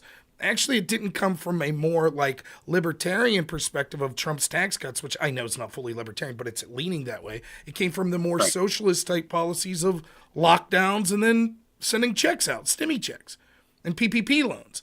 That's where the real transfer of wealth came. So it seemed, at least here in the last 8 years, that the more we allowed people to keep more of their own paycheck, it resulted in real wage growth. But as soon as we started to have more control, the most significant types of control, where we said, oh, we need to manage the economy and shut people down, but then send checks out and PPP loans and all of this stuff, well, it sounds good on paper, and then like those loans, like I'll just give you an example of that. And to me, that's sort of the quintessential socialist policy. Not necessarily like the big giving big business, like the huge spending bills. I'm talking about the PPP loans specifically. My wife worked at a bank, again in Clarion, small town, right? And there are small businesses all around here that were struggling horrible. None of them knew how to do those loans. None of them. You know who knew how to do it? The couple big businesses around. They came into the bank. The people that you would consider, we would consider them rich. You might not consider them rich. For our area, it's like, oh yeah, that guy, he owns a lot of the town. Right? They knew how to do it. And I'll give you another example. I worked at Goodwill, right? The donation, it's sort of like Salvation Army. And I worked there, and one of my jobs was we would hand out tax receipts. So people could make donations and then write that up. Up to $5,000 you were allowed to write off on your taxes, right? I wasn't allowed to estimate the value of stuff. So let's say you, Nevin, you bring in, you're like, here's my old TV, one of those old big boxy TVs. I'd be like, this ain't worth shit anymore. You get a nice flat screen for $100, and you'd be like, well, I think that's valued at $1,000. And I had to write that. I would have to write TV, $1,000, sign my name, give you the receipt. You take that receipt into. One of the things people would do is they bring in bags of clothes. I'm not allowed to open that bag of clothes. They'd bring in 3 bags and say, $5,000. Those are all suits and dresses. And I just signed it off. You know who took advantage of that? Wasn't the mom and pop down the street. Wasn't the 9-to-5 workers. It was those same wealthy people. Right? Now, I assume, this is anecdotal obviously, but I assume that's a similar story that we saw all around the country, right? The major corporation knew how to take advantage of those programs, but the woman who's owning the hair salon, she has no clue. And one part of the problem was that our government did such a bad job of explaining any of this stuff regarding that, let alone the loans, the lockdowns, anything. They didn't explain shit to people. But it's just an example that I'm giving where it's like, if you allow people to keep more of their money, that's not always perfect. Bad things could happen. But at least we saw when that was happening under Trump, people's wages were growing.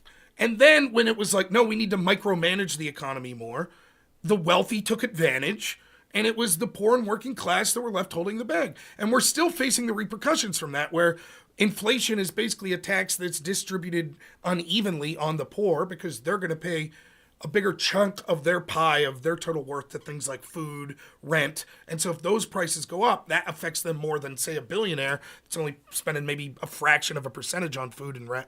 And so, I don't know. I'm not saying I'm not an expert at looking back on the Reagan tax cuts and things of that nature.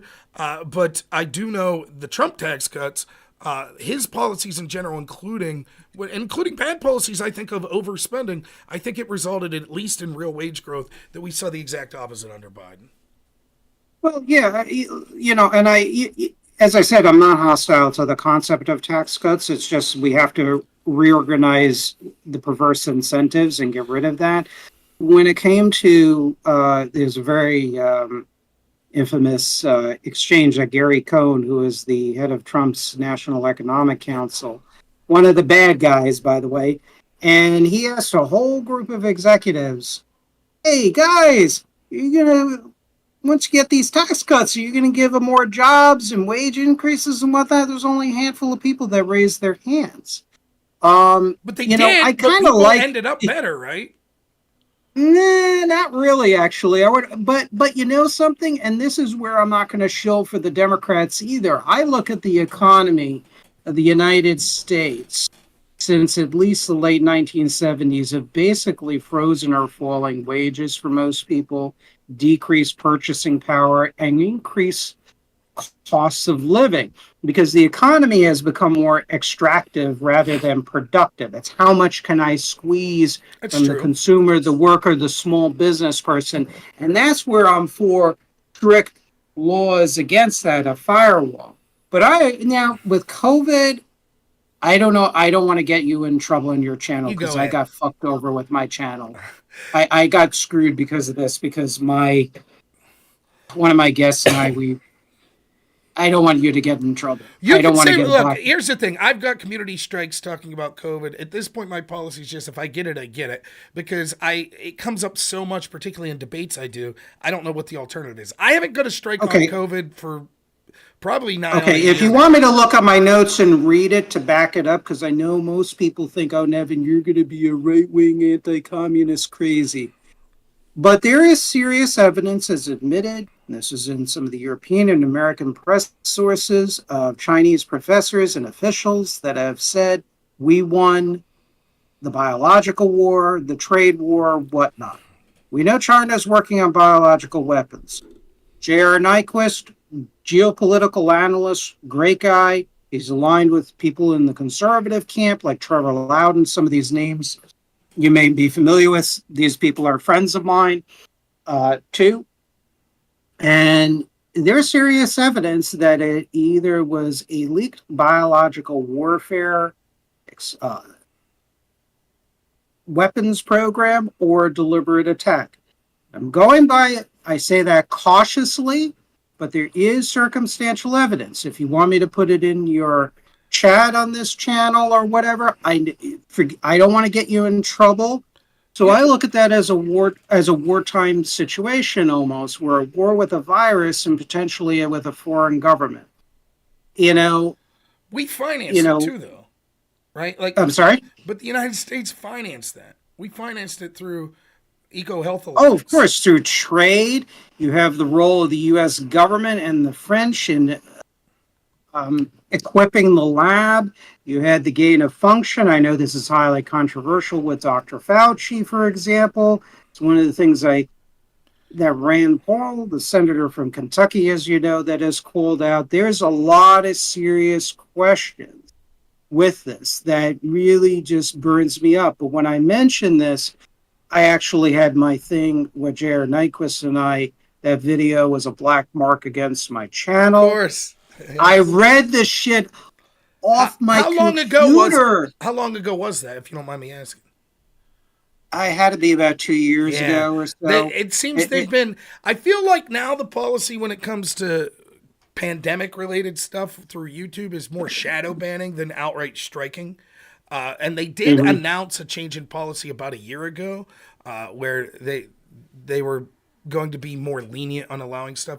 But it's still like I'm with you. Like I can't tell you how many debates I'll do where I'll be like, well, what about under COVID? And the host I'm will be not a like, doctor, so I'm not an expert. I'm going to put that out yeah. there, but there's a serious national security issue on this. But go ahead. I'm sorry. So, Go ahead.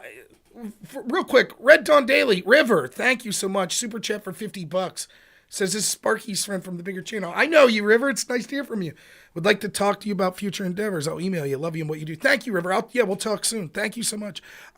Yeah, I mean, for me, what I had always said, the best evidence was that it came from a lab in China. Whether that be intentional or unintentional is irrelevant in it's relevant in some senses, like what the United States does politically regarding China, but it's sort of irrelevant as to what measures we should take in controlling it. And for me, the measures that were taken were inexcusable, which, and it sort of, maybe you would think I'm unfair in using that as sort of the quintessential example of big government control, where they said, oh, we could take away your rights, oh, we could micromanage the economy, etc. And the way they went about it, I thought was totally unacceptable. I'm not an ANCAP. I'm not saying that there's never a place for when there would be some natural disaster or some disease that would be so significant that the government doesn't have the right to impose restrictions. For example, if China released a biological agent in New York City, and it immediately kills 5 million people and it's killing 80% of the people that contract the illness, do they have the right? Does the government have the right to quarantine New York City? Probably, right? Because if you don't and people flee, which they will, then you're going to wipe out 80% of the country. That would obviously, so there are a time and a place. I don't think COVID remotely reached that. And one of the things that infuriated me, and this again has to do with why I'm a populist, is that if you're going to do that, then you at least need to be transparent and open with the American people. And so there were base questions that they needed to answer. Like once they said, well, we have to do lockdowns, like the first question they should have answered is, well, how bad will it get if we don't? Right? And then the second question would be like, how many lives do you think, or how much can we mitigate it by doing this? And are there other things that we could do other than these extreme things like lockdowns? And then how about this question? At what point does the government have the right to strip rights away to protect us, right? Because you wouldn't accept, right, Nevin, if the government said, the flu's going to be real bad this year, it might kill upwards of 100 people, so we're going to do lockdowns. Your heart goes out to those 100 people, of course, but life comes with risk, and we understand that you can't. If you want to eliminate risk, then you would never leave your home. And then what kind of life would that be? And then ironically, you actually create more risk because the economy would stop and you'd be more likely to die, et cetera, et cetera. So that was the problem I had with COVID. And instead of answering those questions, what people like me were told was, shut up, do you want grandma to die? And now we're seeing the repercussions of that. And so for me, when you look at that picture, that I was correct, the disasters economically, and I don't think the lockdowns helped save lives. I don't think the evidence shows that. I don't think vaccine mandates were a good thing. And I certainly think that we're still seeing economic repercussions. When I look at that and the micromanaging of the economy from big government people on that, and then I look at what I think are misstatements about Trump's tax cuts, to me it further entrenches the idea I have that, listen, there's this narrative that like we need big government control, more regulations and all of this stuff. But the way that plays out, because I don't trust the people in these government and I think they're enriching themselves and they're sort of cronies, is that they use those things to take advantage. And at the end of the day, it's the working class that ends up paying the drift of it. That's why I think that Trump became the party of the working class and the Democrats were quickly becoming the party of the oligarchical rich and the very poor. Because they're like, we'll give the very poor all these programs, right? And we'll have all these loopholes that end up for transfers of wealth to the very rich. So who's paying? It's the working class. And you pay through inflation. You pay through real wage growth. You pay through outsourcing, where jobs are being outsourced to countries around the world. And so it's like, to me, that we never got to this in that panel we were on, but to me, the globalist agenda is they want a one world government, not in this like nefarious smoky room type thing, but like you're a business. Wouldn't you rather deal with just one government than 100 different governments of countries around the world? And so if you're businesses and you're affecting each national government, aren't you going to drive towards normalizing all of the laws? That's what they want. And the biggest impediment to that is sort of people that are in the middle class and that have like a national identity, particularly in countries like the United States. And so for me, so much of what they do that is, I think, intentionally destructive to the working class in this country, such as their near open border policies, the outsourcing, the prioritizing people in other countries, all of this stuff, and even things like DEI and the demoralization of people in this country, to me, it all makes sense because they want you to give up. They want you to be like, you know what, don't get up and go to your 9 to 5 every day, collect that welfare check. Get on this government program and can you blame people? So I know that's a little spiel I did there, but when we talked that go ahead. When we did that globalism versus nationalism debate, I would have loved to talk about that sort of stuff, but unfortunately, the way that panel was set up, the only person that would have remotely agreed with, we aren't going to agree on everything, but we would have at least been in a ballpark. Beckett, Dylan, and Destiny are going to be completely in the opposite side. Well, Destiny, I don't know Destiny. Destiny is an interesting person. I know has a lot of personal problems. It's interesting this week. Yeah. But look, him and I would vigorously disagree because he's a mixed bag. He's like half social democratic, and there are some things him and I would agree with to a point, but he is establishment. That's what he is. So he's very establishment because other things, he is an apologist for lobbying. And look, I get it. I'm not saying we should ban lobbying. If you are a private individual, let's say I go to law school, graduate law school, I work for a lobbying firm. Yes, all sides have the right, as you know in the Constitution, to redress their grievances and petition their government. And there's definitely a constitutional, I know it doesn't sound populist, but it's, you can't ban it, but you can, as I advocate, ban lobbying, lifetime ban for anybody who's worked for the government, state, local, federal, former military, whatever. We could talk about the military and the revolving door with defense contractors and the Pentagon and everything else. I would outlaw that. One of the sins that the Trump administration did was firing a really good Pentagon negotiator, Shay Assad, and whatnot. And again, I would argue that a lot of that had to do with conservatism incorporated, but we'll put that aside. With COVID, you know, with the PPP loan process, and I wrote about it in my chapter in my 2 volume book, Turning the Page, Evolution from Conservatism to Radical Nationalism. And I wrote a chapter called Trump Revolution Betrayed. And I talked about a lot of things I agreed with Trump on and also things I disagreed with.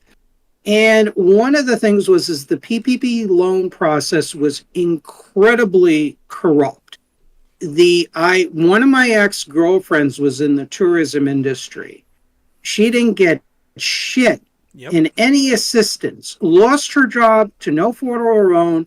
The $2,000 check did not cut it. And thank you, Nancy Pelosi, by the way, for putting the means testing. There should have been a, in my opinion, and I don't generally support UBI. I don't. I, but in this emergency, shot out checks immediately to people, worked like hell in eradicating this disease, and then sunsetted all the lockdowns and everything as quickly as possible. Because you do want the economy to get going too. Well, you I'm shouldn't have. not You should have one that locked. was. In my opinion, there should have never been lockdowns. But this is different than UBI. If you tell people we'll give everyone money even if you don't go to work, that's different than saying you're not allowed to go to work, which is what lockdowns were. Yeah, So to me, that's different than right. UBI, where it's like you tell some guy that's trying to run his local, carpentry business, hey, you're not allowed to go to work, right? That's not the same as sort of socialist welfare is just like send everyone checks. Like this dude's like, dude, I'm I not want. for that. I'm not Right, for right. that. But so I'm agreeing with right. So like the dude that's saying I want to go to work, you physically won't let me. Right, like sending that person money to get through the month seems to be a different. But I don't think you should have ever told that guy he couldn't go to work. That would be my solution to it. But that panel, though, when you look at it, like Beckett, I don't know very well. Dylan Burns, he's going to look at the idea of globalism versus nationalism. His primary concern is Ukraine. He's in Ukraine. He's doing a lot of work for them. So clearly, the quote nationalists in this country are people that are saying things like we should stop sending money to Ukraine. So he's going to have the other side of that debate as well. So that's why, just because I know we talked before we came on here behind the scenes, we talked about that's where we had met before with that panel. And I don't remember a lot of the specifics ins and outs, but I remember when that panel was formed, I was like, the only person that potentially is going to agree with me on anything is you, because I knew the other three, their positions from having talked to them before were going to be that they were, antithetical to most of the things I was saying. So that's the only reason I bring Right. up, Well, Destiny, I probably disagreed with the most half on some of his economic views. He isn't a, and he had this debate with Eric Streicher, who is a national socialist, a very radical national socialist, very bright guy, but I wouldn't want him 10 inches, 1 foot within the government, obviously. And they talked about, and Destiny was just acting as an apologist for lobbying as also stock buybacks too, as well. You're right. It's very establishment point of views. And, he's kind of a mildly, he's an establishment version of Ben Shapiro in many ways. There's even some overlap too, as well. Very fast talking, very knowledgeable with his facts and everything. But I'm bringing up facts that were counter to that. And there was one thing where I should have pushed harder on that debate, this is one area I fucked up on, and one of the panelists was nudging me like, come on, go for it, say it, because I was typing it. I'm like, and it is this notion with Hunter Biden on the board of Burisma. And look, I take the Ukrainian side for Ukrainian independence, particularly the more liberal democratic forces within the Ukrainian government. Ukraine in the region has a lot of vital minerals. Russia has plans to neutralize and destroy NATO that has outlasted the Cold War, blah, blah, blah. I'm not for troops in Ukraine. I'm also not for like invading Russia or American troops invading Russia. There are some ultra neocons like Senator Wicker, as well as Liz Truss, the former British Prime Minister, and others that have kind of hinted that in certain ways. I'm very careful. This is not the America of 1950 where we have Correct. the industrial base to sustain a war against Russia. Even if they are getting mauled on the battlefront, they still have an industrial base. Remember what happened during World War II. Axis forces were kicking the Soviet Union's ass in the first months of the summer of 1941. But then they turned it around and they had the industrial base combined with tons of Lend-Lease from the United States and war equipment. So that's my stance in a nutshell on Ukraine. But no, my view is if you're a member of the government, tired from the government, or family members of a government official, you should not be serving on any boards of companies or government agencies. It's one of the Whether worst. it's Like, Ukraine, I agree. Ukraine, Israel, I should have pushed back hard on that. Your job as an American, either as a son or daughter of an American president, or especially an American official, is the American citizens. And it's a bad look when you're serving on the board of a company that is kind of intertwined with both Ukrainian oligarchs. It was run by Ukrainian oligarch who, according to Washington Times article, also connected to the Russians too, Burisma as well. Of course, that was You know. that's not, in fact, that's not even controversial to say. That was Joe Biden's stance himself in the Obama-Biden State Department. That Zolchevsky that ran Burisma was basically a pro-Russian oligarch.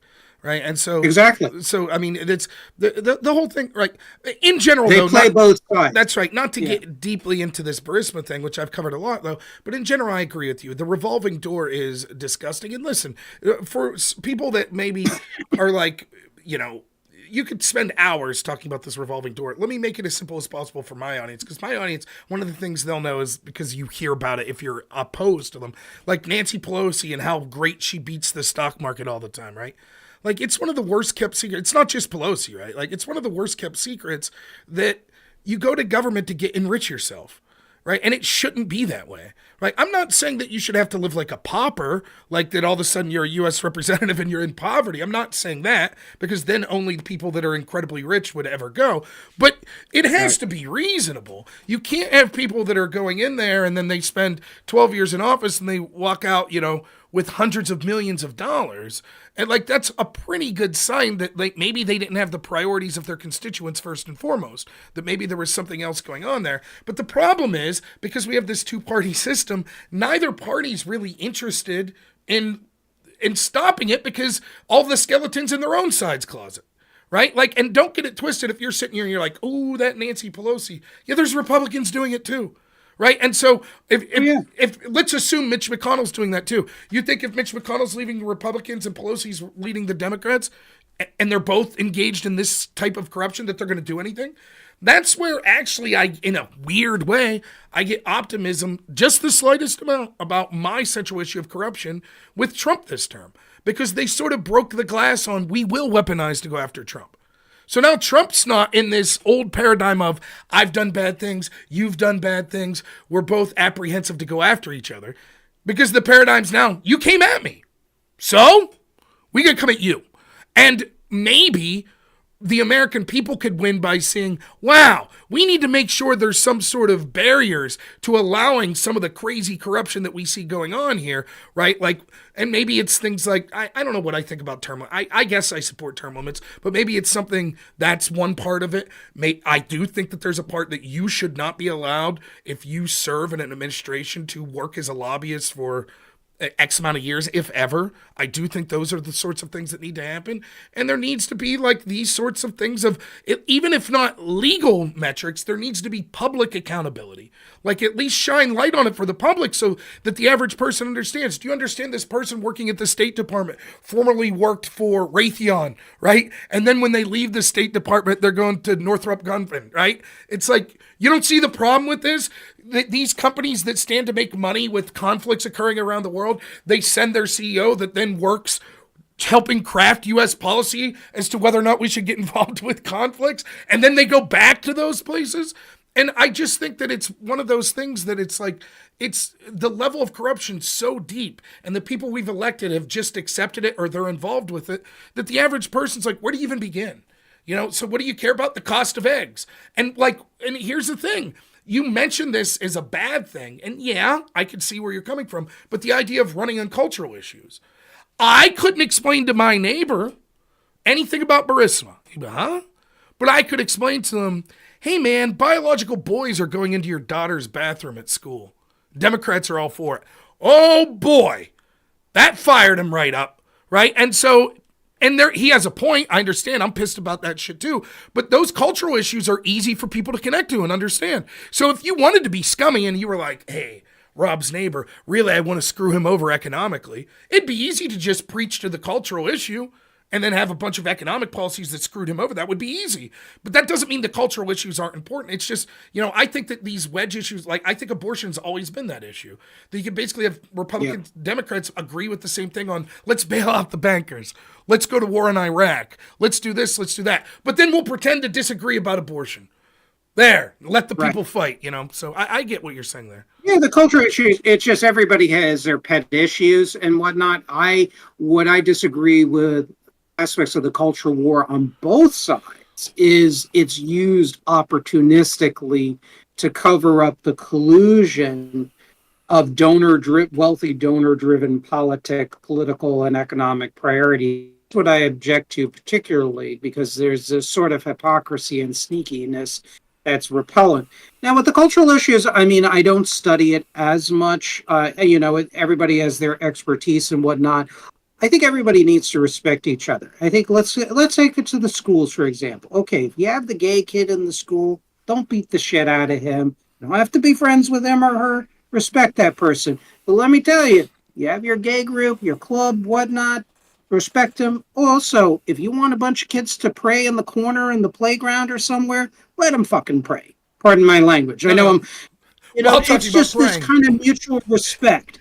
It's a mutual respect thing. Let's just fucking respect each other. I'm not friends of... Me too. Pardon my language. Well, here's the thing, right? A lot of my audience, they hate my take. I'm like, gay marriage, I don't give a shit. My son's godfather's a gay guy. Like, I don't...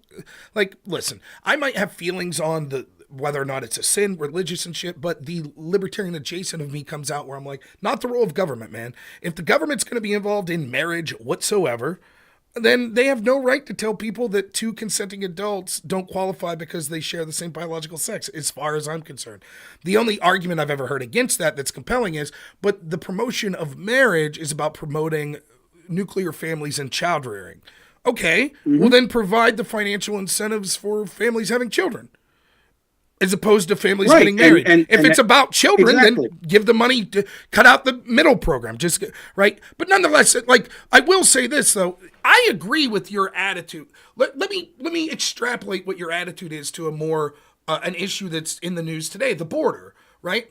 We are about to see, as deportations occur, heart-wrenching videos of people crying as their loved ones are deported. You're already seeing it, right?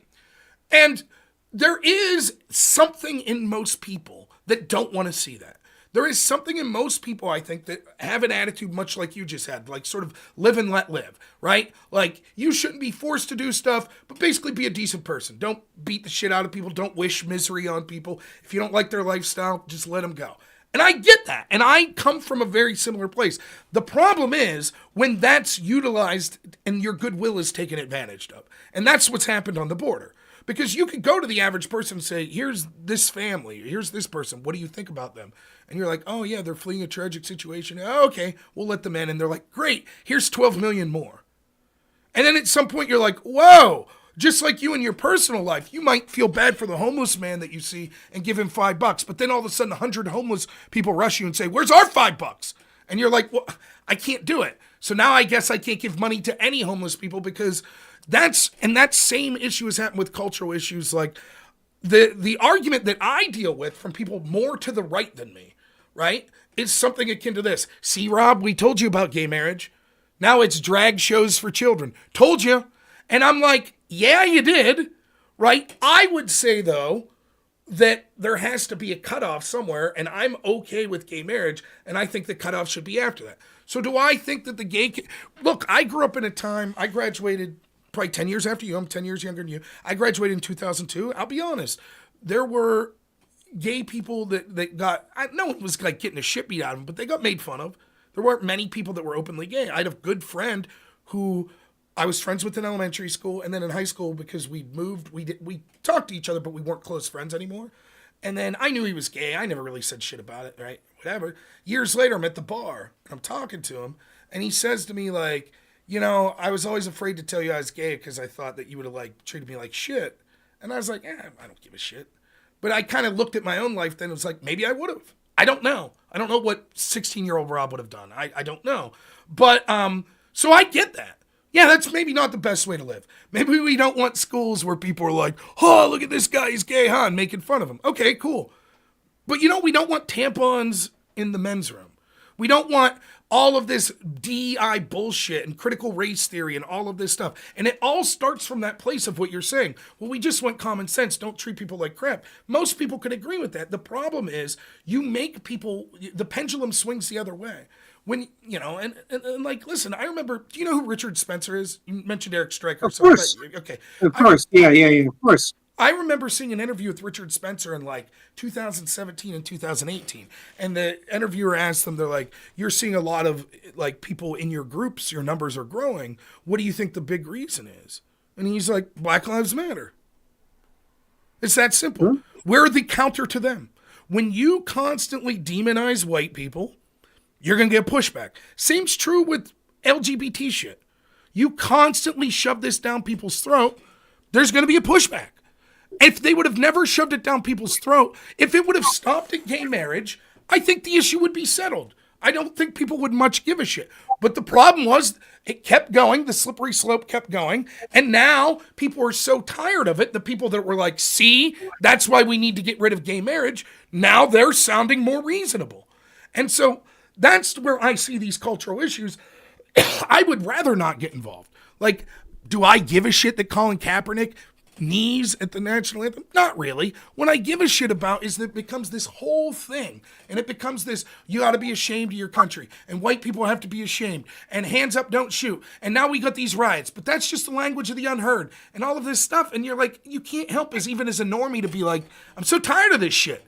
Like, I'm just tired of it. And that's what happened. The Democrats overplayed their hand. You're even seeing reports. And I know I'm talking a lot, so I'll ask you about this. Go ahead. I'm seeing reports today that with Trump's executive order ending DEI, and I know this isn't your forte, but so Trump's executive order is ending DEI. There's a lot of companies that it's being reported secretly are like, whew, because they felt hostages, like we have to go along with it or we'll get eaten alive. So every major company has to have an HR that's prioritizing the trans, lesbian, woman of color, and it's like, now that they have an excuse, well, the government says we can't do it. Whoo! And I do think that that's a lot of the reasons that that Trump won the popular vote. Yes, it has to do with the economy. Yes, it has to do with the border. But those cultural issues mattered. And I think you're seeing a lot of people that were sort of like you that were like, look, there's some things about Trump I like. There's some things about I don't like. Some things about the Democrats I like. Some things I don't. That are like, but I just think that the Democrats and the left are becoming too crazy. They're becoming too insane. And I think that it's not that they're becoming too, yes, you could point to it like with their border policy. But it's not that. They're becoming too insane with a trans person shoots someone and everyone has to be like, well, we can't see the manifesto and they were a victim too. And at some point the average person's just like, no, like this is crazy. So like, do you think that has to do with like why people are migrating more towards like Trump? Well, this is an interesting history. I mean, I've done a little reading on it. You have to look at the intentions of some of these leaders within the quote-unquote cultural left. Some people call them cultural Marxists. I know you addressed this in a recent show of yours and whatnot. There is some, and I am dead centrist on this particular issue. I think sometimes the problem is you have one side on the left that is shitting all over Christians and all Christians. Not all Christians are fascists. Some of my closest friends are Christians. And I know people like, oh, you always say that. That's such a cliche. No, I've met a number of Christians. They're not all fascists. They have varying different beliefs towards differing people, including political and economic beliefs and whatnot. This is some of the salt of the earth people, just like gay people that I met are also salt of the earth too, as well. It all depends. This is where it comes down to people are individuals and whatnot. And there are people in the trans community. I know you don't have particularly good relations with her. Brianna Wu, she has taken a stance against the left, and I appreciate that because you're going to she gets shit on by those tanky motherfuckers and Marxists and Islamists and whatnot. And whatever her reasons, I extend my solidarity to such individual because you want a normie politics. Now let's take a look at some of the views, and I could send them to you privately if you want. I kid you not. I enjoy working out. I love paddleboard. I love windsurfing. I'm a late bloomer when it comes to sports because I sucked at sports, but last few years I've turned around. So I come across this essay by a doctor, female, who said, I kid you not, this is batshit crazy.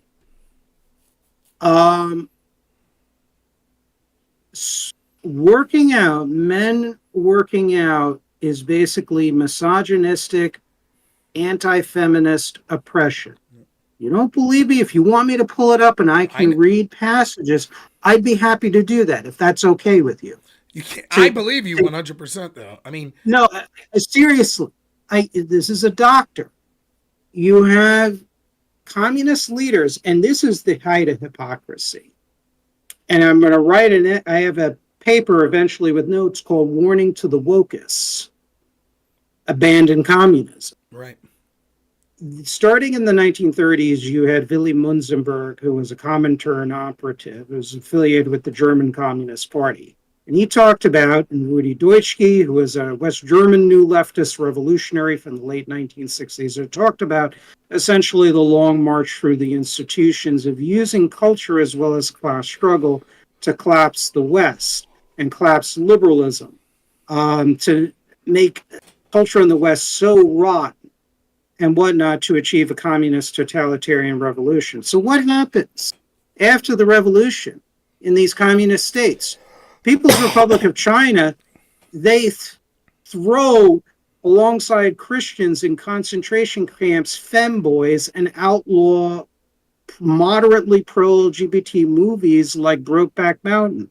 In North Korea, back in the 1930s, a North Korean Pyongyang hospital director was interviewed saying and bragging, saying, oh, there's no gay people in North Korea. Or in Cuba, the Communist Front, Venceremos Brigade, who Karen Bass, the mayor of Los Angeles, was a member of and is still a member of, which was a front for the Cuban intelligence controlled then by the KGB. Cuba was virulently anti-LGBTQ until they opportunistically changed their tune because it made that government look so horrible and vicious. The DGI was like, oh, and the KGB was like, we're going to use the LGBTQ members of the Venceremos brigades to penetrate the United States, access government, and to use them to speed up the bourgeois degeneracy in the United States. So it's like, this is, I have to implore any leftists in the show, the communists, the Marxist-Leninists, they're not gone. They're full of shit. Whatever criticisms they may have that might be correct, as Rob and I talked about, they are full of shit. They are the worst hypocrites. They will smile to your face and they will slit your fucking throats. And that's what it comes down to. So a lot of these people, when you peek beneath the curtain, actually what they say, it's like, it's just like, wow, because it goes beyond let's get along, let's unite as Americans of good faith, the Rob Noors, the Brianna Woos, the whatever, oppose totalitarianism and whatnot. But there's always a different agenda. The agenda is never just rights. One more point before you continue. There is an article by, I think, Norma Markowitz in the People's Daily World, which is the publication of the Communist Party USA. And it was very revealing. And Ms. Markowitz talked about basically beyond the veil, shitting all over the Mattachine Society before it moved to the left, saying it was the AFL or NAACP of the LGBTQ movement, which in commie speak means, well, she said basically they were conservative and just preoccupied with rights, but the communists, well, were for class struggle and liberation and basically screw those people on the conservative side that were fighting the rights. And I think this is where people like you or I may need to educate people, because the real enemy is not each other. The real enemies are plutocratic corruption from private sector oligarchs who we don't want to exterminate, but we want to use reform. I'm an institutionalist and a populist, but also at the same time, it is portions of the extreme left. One more thing before you go. You think these groups are small and insignificant? Look at how DSA is involved, even in Congress. You look at their plans to turn red Republican Texas to red blue. The DSA leaders talked about that. You look at my late friend from the PCUSA. Well, down in Florida, the small PCUSA had a member on the water board in the Tampa-Hillsborough County area. So much for a small group. I know people think, oh, Nevin, you're a right-wing nut, but they're organized. So, and in academia, too, right? It's not just like it's rife in academia. You know, I got like 10 more minutes, so I don't know how much longer you can stay, but you brought up Brianna Wu, and you brought up the idea, which I think that part of her change, or at least it's a question I have that I think it'd be interesting to get your take on, the idea of opportunism, right? Like, I think that Brianna is a shrewd political actor. I think she's involved. You know, I've read her explanation of what her change was, and maybe you haven't read everything I have. Maybe you've read more and you have more of her explanation. But for those not in the know, she's not only been pushing back on what many would consider the more radical left on the Israel-Palestine situation, but she's been pushing back on, as a member of the trans community, on more radical members of the trans community, saying like, listen, and you've seen this from other Democrats. And I saw her explanation of when she had the change, which leads me to believe that it has more to do with opportunism than a heartfelt change. And that was because she's involved in various political PACs and whatever. She had access to polling data going straight to the DNC and Democratic candidates. And she realized how crushed they were getting on the trans issue. And to me, for her to say that was my wake-up moment, that's not I realized that they were saying things I disagreed with. That is, I realized that what they're saying is going to cost us in elections. And that's a difference. And this, now I don't want to make it about Brianna, but I think there's a greater context here, right? For example, you could also say the same thing at a much higher scale of a lot of these tech people. All of a sudden, people like Bezos and Zuckerberg are showing up at Trump's inauguration. You have people like Sam Altman that did ChatGPT, who used to write favorably on Twitter about supporting Reid Hoffman to take down Trump. Now he's a Trump buddy. At what point? Because there's clearly a point where you have to say, well, part of the goal is to welcome people that formerly disagreed with you, right? And say, yes, we're glad that you've seen the light.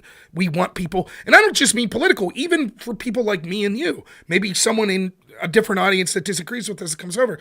There has to be a line where, of course, we welcome that. But how do you differentiate from that and people that are just being opportunistic? And they're like, we see an advantage here. Like you said earlier, people talking about cultural issues to sort of shoehorn in economic policies or something like that would benefit themselves and screw over people. What's your advice or what's your thoughts on how you evaluate, like, what should we think? If you're a Trump supporter, what should you think of Zuckerberg? What should you think of Bezos? What should you think of Sam Altman? Is it just, no, screw you, you were against us and so we'll never accept you? Or can you say, look, there is room for real change? Yeah, I mean, with Bezos, Zuckerberg, and whatnot, they're looking at the benefits of crony deregulation and union busting that could potentially come from the Trump administration. Their concerns are material. They are economic globalists. Globalism is driven by uncontrolled, globalized capitalism, and that's the issue. Globalism is real. I'm not against, obviously, multinational corporations as an entity, but they obviously need, at times, oversight when it conflicts with the nation state. Um, I have concerns about the Trump administration that they're going to get compromised, that the populism and nationalism is going to get compromised. We could have a different show if you want to have me back, or you come on my show. We Yeah, can talk I about would. that. With Brianna, I don't know her. I've seen her. She follows me on Twitter, which I really appreciate. I follow her. She strikes me as, at least, because again, I don't know her personally, when I see in her Twitter feed, she gets a ton of horrible She shit does. from Marxist Leninists, Yes. and that is costly. And they are nasty motherfuckers. They are horrible to her. I know she's had interviews, I believe, on other channels with other people where she has pushed back and whatnot. I give her credit. What her motivations are, I don't know. I'm not friends with her. I don't know her. I've never talked with her like I'm talking with you, or I Right. talk with Connor or Connor Boy, where we have these long form conversations. But Well, let me say this. I'm not what asking she's, for. I'm not asking for like any moral proclamation on her. I'm just more of yeah, using her as sort of that example because I think there is right. Like, but there's an even more fundamental problem that comes with it. Like, for example, let's say you're a Christian nationalist, or that has a. Actually, I won't even use that because that has connotations maybe beyond what I'm trying to say. Let's say you are a Republican who is heavily Christian and conservative, right? And you want the Republican Party, okay, fiscal conservatism, but what you're really concerned about is like conservative values, pro-life, etc., right? And you're against gay marriage, right? And in order to win the election, MAGA's sort of become more of a big tent party, right? Now you have gay people in his administration, and now you have, maybe policy. Trump pissed off a lot of pro-life people by coming out saying I wouldn't be for a national ban. 3 days before the election, I'm talking to a friend of mine, Andrew Wilson. Sorry, I got this snaggy cough. And he's 3 days before an election, he's like basically flipping out about like gay people that support Trump and the Republicans. And I'm like, now's not the time for that. 3 days before an election, we want to win the election. But their point is, well, if winning means that we become something fundamentally different, is it worth winning? And so they feel that by bringing in people, so let's say we bring in Zuckerberg. Sorry here. you want to drink? Is it worth you it? would need I to am get going a to get a drink of drink. water. I'll leave you answer this, and I'll grab a drink. Go ahead. Yeah, yeah, no problem. Yeah, I got to get a drink of water too, actually, because I had a little something caught in my throat. Let's take a little break. Yeah. What the heck is happening to me? Hold on. Let's get a drink of water. I'm getting I'll be a right drink back. of water too. I had something a little. Someone put a hex on me or something. Hope I'm not breathing bad luck towards you.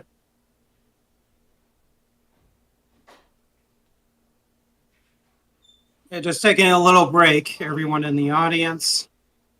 We don't want Rob to choke, and I have a little something in my throat, not quite as bad. So, yeah, but this has been a lot of interesting points. The reality is we really don't know the motivations. I mean, look, there are Cold War era defectors from the communist bloc.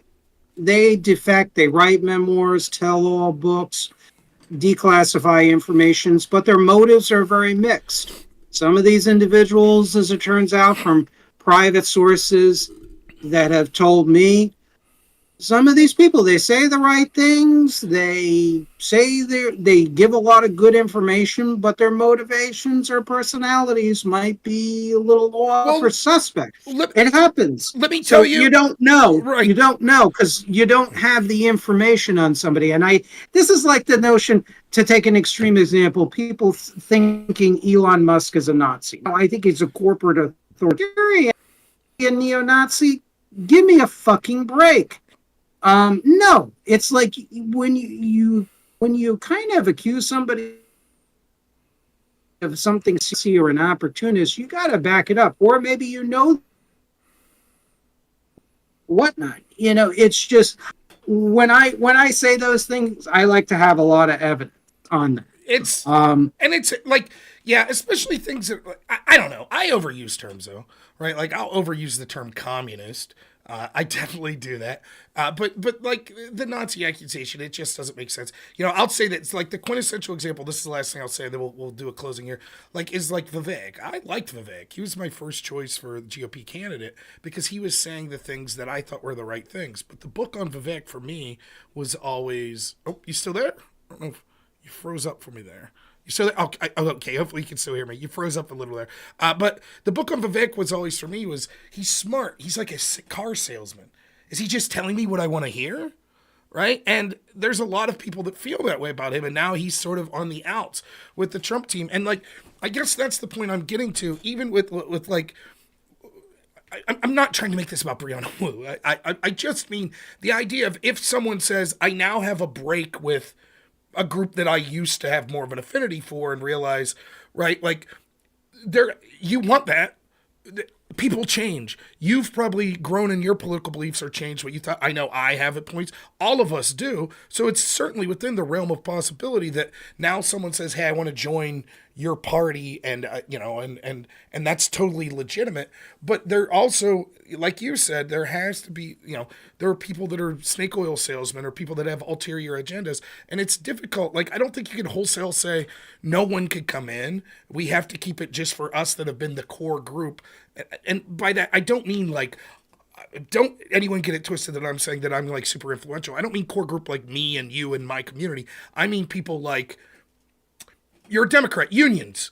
Unions are like, we don't want voices that come in that maybe don't agree with us on everything else. Like to win elections, because we have a two-party system, you're going to have to ally with people that you disagree with on certain things. But when you see these radical changes like with Musk or Vivek or, Zuckerberg, I think that it's fair to raise eyebrows and say, really? All of a sudden, you mentioned crony corporatism, etc. Maybe, but it could be the opposite. I think it's both. And the opposite could be maybe they really never did like being pressured by the Biden administration, by Democrats to censor people. Maybe they didn't like that. Maybe, and now they feel like, oh, now that that albatross is off our neck, we could be more what we want. I think that it's a carrot and stick thing. I think that they see benefit with Trump, but they also see fear and not working with him, that they'll be exposed. And maybe even Trump would do something corrupt. Maybe he'll just say, oh, Bezos, you're still running the Washington Post? We're bringing the hammer down on you, right? So why not ally yourself with them? You get benefits, plus you don't have to worry about, maybe this dude will be targeting me. But like, ask yourself 4 years from now, if MAGA gets defeated, humiliated, loses, 60% of the vote, do they all of a sudden say, never mind, we never liked Trump anyways? And, so it's, it's difficult to navigate those wins to people that are operating that legitimately have a change of heart or legitimately believe something, or that they're operating under IC of personal benefit that has nothing to do with like the grand, because I think me and you, in fact, I'll ask you this. There are political positions that I advocate for that wouldn't benefit me personally. Like, I didn't favor student loan forgiveness, but I have student loans. The forgiveness would financially benefit me, but I'm not looking at politics strictly from a calculus of what is best for me right now in this moment. I'm looking at it more for like, it's all of our country. What are the policies that are best for the country? And sometimes those policies don't directly benefit me. Sometimes those policies may slightly hurt me. Now, I'm not like some altruist that's like, I'm voting for something that puts me in the poorhouse and homeless to someone else's benefit. But you see what I'm saying? So there's a difference between people that legitimately believe policies that maybe help them, but they believe helps the country, versus people that are just like, I'm going to get mine.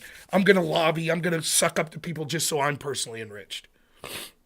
That's kind of a complicated question, but basically, my slogan is shared but earned prosperity. Yeah. I think that's the best balance. It has to be shared according to your merits, and I guess that's my hidden answer on DEI. If you wanted me to give my ideal answer of an ideal society that I think we should all strive for, but shared, but also earned prosperity. It has to be earned. You can't just, this is one of the reasons why I have difficulty even with the arguments with the UBI and the studies, because there is, of course, also an issue. Yes, I know there are studies in California where people put it towards bills and stuff like that.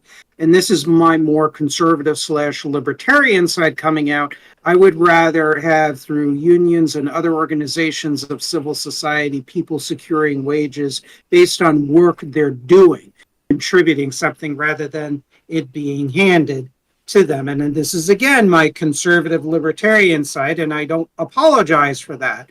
Um, but that's where policies need to benefit the nation as a whole, if you will. Shared but earned prosperity, or a balanced and national capitalism, or a strong national defense minus the massive corruption and overspending in the Pentagon. And that includes defense companies spending a lot of their profits on stock buybacks and whatnot. For example, rather than weapons production. I distrust concentrated power, like federal government, for example. You talk about the lockdowns, and I know you've distrusted the national security state. I get that. One of the things I learned as a Bircher, and it is real, I looked through the text online, is Executive Order 11490, which was national emergency legislation. It's very overbroad legally. That concerns me. I'm all for a strong national security state, but again, you got to have checks and balances like anything else. I would be dishonest with your audience and you personally, or my audience, if I didn't say that. So you have that side, and I'm very, very distrustful towards concentrated private power too as well. I argue that the government is not as much of an independent entity. This is where I have some core differences with libertarians. This is why I'm for very strong campaign finance reform. I am open to shortened election terms like they have in other Western countries, shorter campaign cycles, which makes it less expensive. I am open. I was not at one time, but I am open to public financing of elections too as well. Make it less expensive by shorter election terms. This way it's not long and prolonged expenses that's going to milk us taxpayers and whatnot, because we have to be respectful of the taxpayers as much as possible as well. And we also have to have, as we've talked about, also the lobbying bans too for former government officials and government workers up and down the line too as well. And I wanted to ask you more about policies. Maybe we can do another show on that. I would be happy to do another. I'm going to wrap it up. I have some other things to talk to my audience about, but the last thing I wanted to say, we got your link up to your YouTube channel. So I know you write a lot and you've done a lot of interviews. Where would be a good starting place? People can see your YouTube channel. I'll make sure it's out there. If you had to recommend people that were interested in what you're talking about, a good starting place, is it an interview, one of the videos you've done on your YouTube, one of the books you've written? Where would you put people? I would say my Substack articles. I mean, I'm kind of hard on obviously many elements of the left, National Socialism, libertarians, Reaganites, but there's room where I have some agreements too as well. More with the conservative side than obviously the totalitarian side. So go to my Substack. Wilderness of Mirrors is a good start. I have more pieces coming the way. I work a full-time job, so I can't churn out papers every second. I'm like you, Rob, and many members of your audience. That's a good place to start. I think this has been a very interesting show. We've had some agreement, but also some disagreement. And this is how I do things. I'm not a debate blood sport person. I'm not a gotcha person. You told me evidence that I was not familiar. I learned a bunch of things from you. You from talking to people. You may have learned some new things based on people that I've talked to, as well as whatever studies and evidence that I brought as well. So I think this has been a very positive program. I'd love to have you back. Yeah, I definitely would. I think it would be nice. Come back like in a couple months. I think there are specific policy things I'll be interested to get your take once we see Trump getting rolling. Maybe he'll do some of these tariffs. and some other things like that. So I think you'll be well positioned, to have your take on how you think those things are going. And so I think it'll be interesting. We'll definitely talk again soon. So.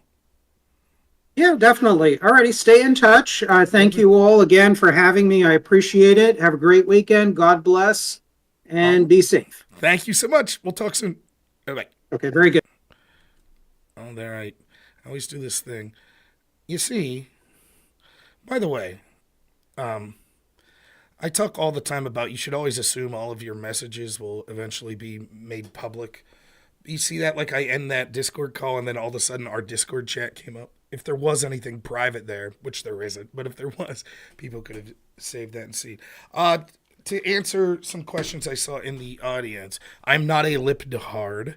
I argue against the libtards. I consider myself more MAGA. Am I more conservative or libertarian? I would say I'm probably more libertarian, but I consider myself populist above either. Though I will admit I'm less libertarian than I used to be.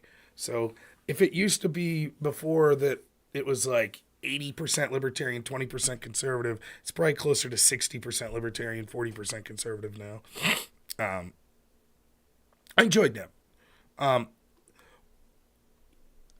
I think you should check out his YouTube channel.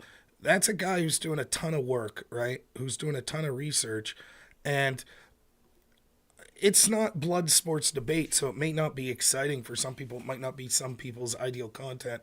But I always appreciate people that are putting a lot of work into something. So, yeah, eat it, EOD. What are you going to say?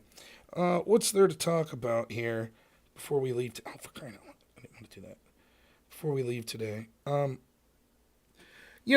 With a lot of this Trump stuff that's coming out here, one of the things I think is funny is to watch how the left's going to attack him. And so now the narrative they came on was that something occurred and egg prices have gone up slightly. This gets to a greater point, like, well, Trump said that the war in Ukraine would be ended day one. It doesn't matter that there's a bunch of historic stuff Trump's doing, whether you agree or disagree with it. It's that Trump oversold, which is true, but it's baked into the cake. Did I literally think that Trump day one would have the war in Ukraine totally ended? No. Did I literally think that immediately all prices would fall for all groceries? No. All of us understood that. I get that the left wants to say the guy is hyperbolic and he overspeaks. Yeah, that's basically what all politicians do. But does he have things moving in the right direction? I think so. I think that, at least for what I want, particularly regarding the border, he's doing a good job. Better than I expected thus far. I just, the egg thing's so funny. Here's the truth. Like, prices aren't going to fall under Trump. Clip it. Oh, Rob's admitted it. I never said they would. Prices may fluctuate, but on average, they will gradually increase like they always do. What people are really concerned with is real earnings and real wage growth. Yes, we know because of disastrous policies that were embraced by the Democrats, such as lockdowns and a bunch of other policies, we had high inflation, very high inflation. Real wage growth was almost non-existent under the Biden administration. If eggs were $4 a carton, a dozen, when Biden left office, and they end up $4.25 when Trump leaves office, you'd say, prices went up, Trump was wrong. But that is slow enough inflation that it's baked into the cake, presuming that people's real wages went up. That's the point. Unfortunately, because of the disastrous inflationary policies, remarkably led by the Democrats, the Biden administration, but make no mistake, Republicans have been involved as well. Yeah, we're not likely to see deflation.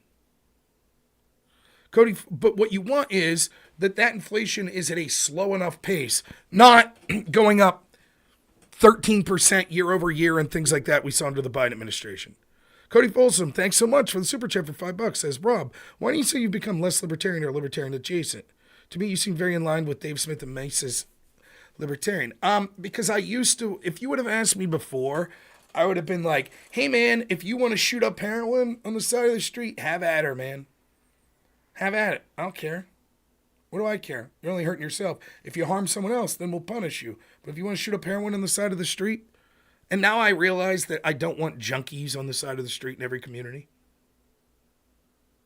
So I've started to realize that at some points, I think that there is room for saying, look, we need to slightly infringe on some of the most grotesque excesses. I do think having a kid helped change that view somewhat, yes. But I still prioritize people's personal freedom when looking at what laws should be.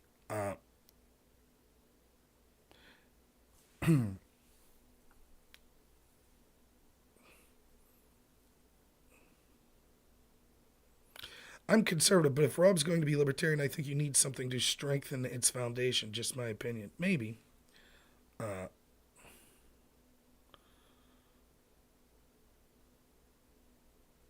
Well, what I don't consider myself libertarian. I consider myself libertarian adjacent, right? So here's the difference.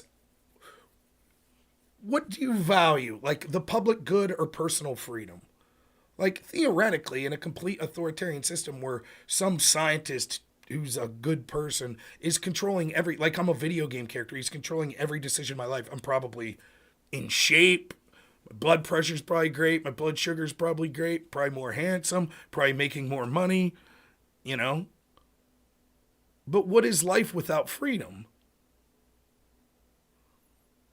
But I also don't think that you should have like total ANCAP, do whatever you want freedom. I just default to, I prefer freedom. You should have the freedom to make bad choices for yourself. So when I consider myself libertarian adjacent, that's what I'm saying. I want the smallest government that's practically possible, or that's almost smallest practically possible.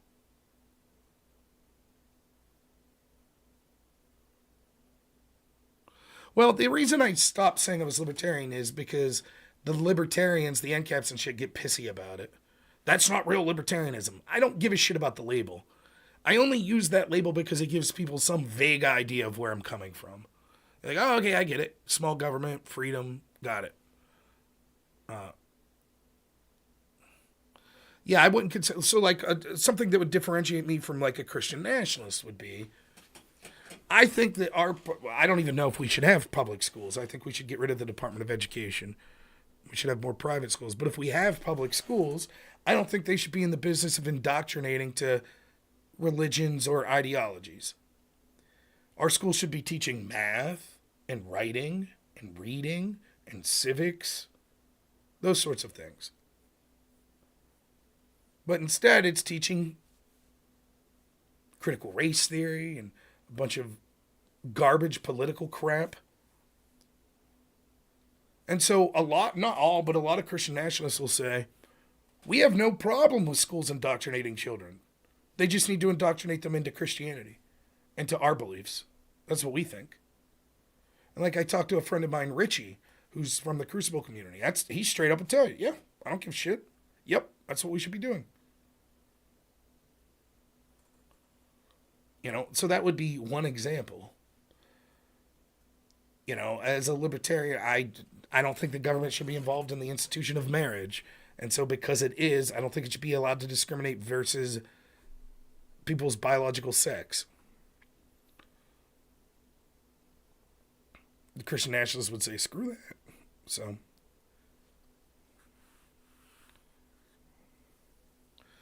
Yeah, the idea of libertarians fighting for degeneracy, I'm clearly, obviously against that. There's no chance in hell that I was voting for that libertarian candidate for president. John and Kevs haven't got beat up in real life yet. Anything else to talk about this evening? I thought that I had this discussion with Nevin lined up. So I was incorrect when I said yesterday I would be reviewing the Andrew Wilson Cenk Uyghur debate, but it's still not been made public. So hopefully that's made public for tomorrow, and I will be able to review that debate. But I do plan on reviewing it. I've heard it's a good one, so I am making an effort.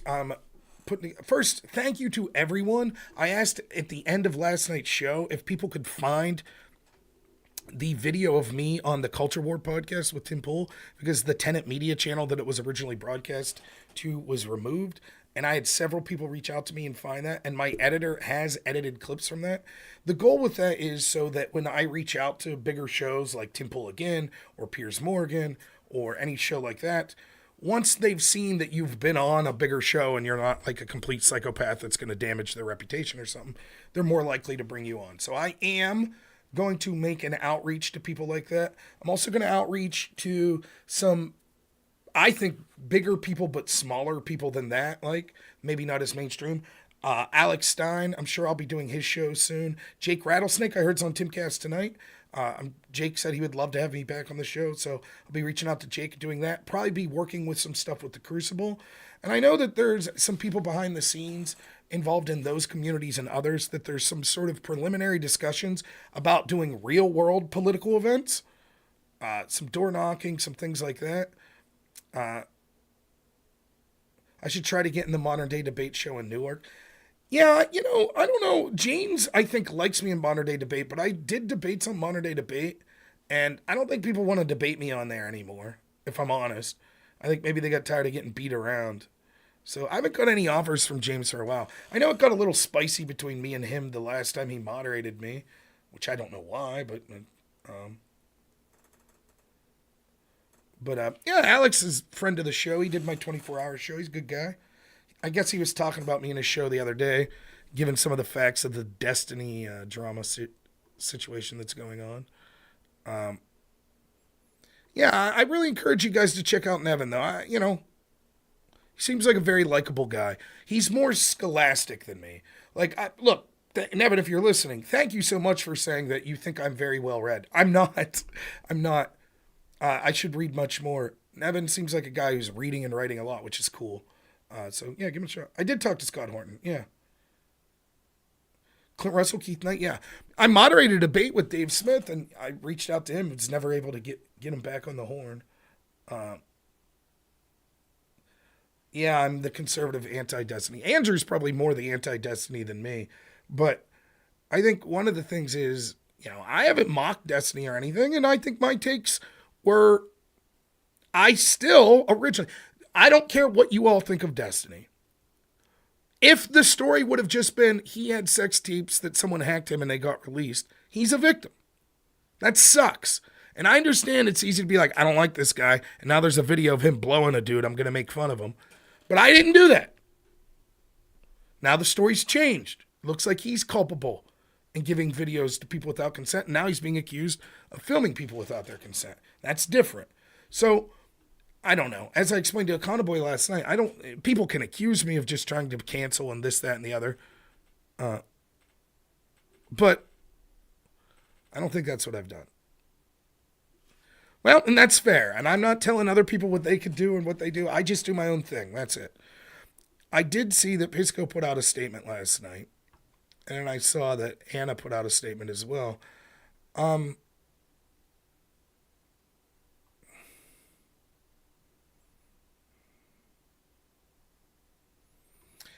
I mentioned to Econoboy yesterday, I'm rooting for Pisco as someone who likes talking to him. So I hope that he's not done anything untoward in this whole situation. He seemed upset in his video that he put out. But it doesn't answer questions that I have. My questions are very simple for all of those people. When did you know about this and believe it? Listen, I don't want to repeat myself, but if your friend that you've known is accused of something, like, your friend that you're in a softball team with and you see every week, and someone says, did you hear he beat his wife? You're not obligated to be like, yeah, I believe that. You might be like, nah, man, I don't believe that. And maybe you say, but you have a due diligence to look more into it. Maybe. And that's fine. People could hold that standard. But I'm fine with being like, I don't know, man, till I see proof. Because I deal with that shit all the time. I had someone that came in my Discord talking trash. Why won't you answer the allegations about Andrew Wilson, this, that, and the other? I'm like, I don't know, man. Show me proof of something really heinous or I don't give a shit. It's all just people making accusations.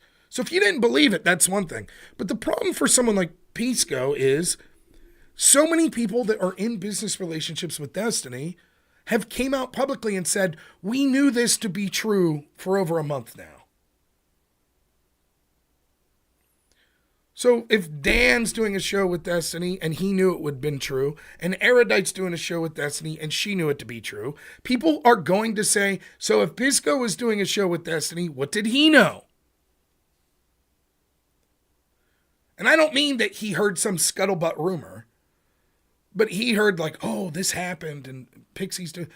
That's what I'm talking about. Because if Pisco's like, yeah, I guess I heard like everyone else that Destiny was doing weird sex shit, but whatever. That's different than a credible accusation that you believe from a specific victim.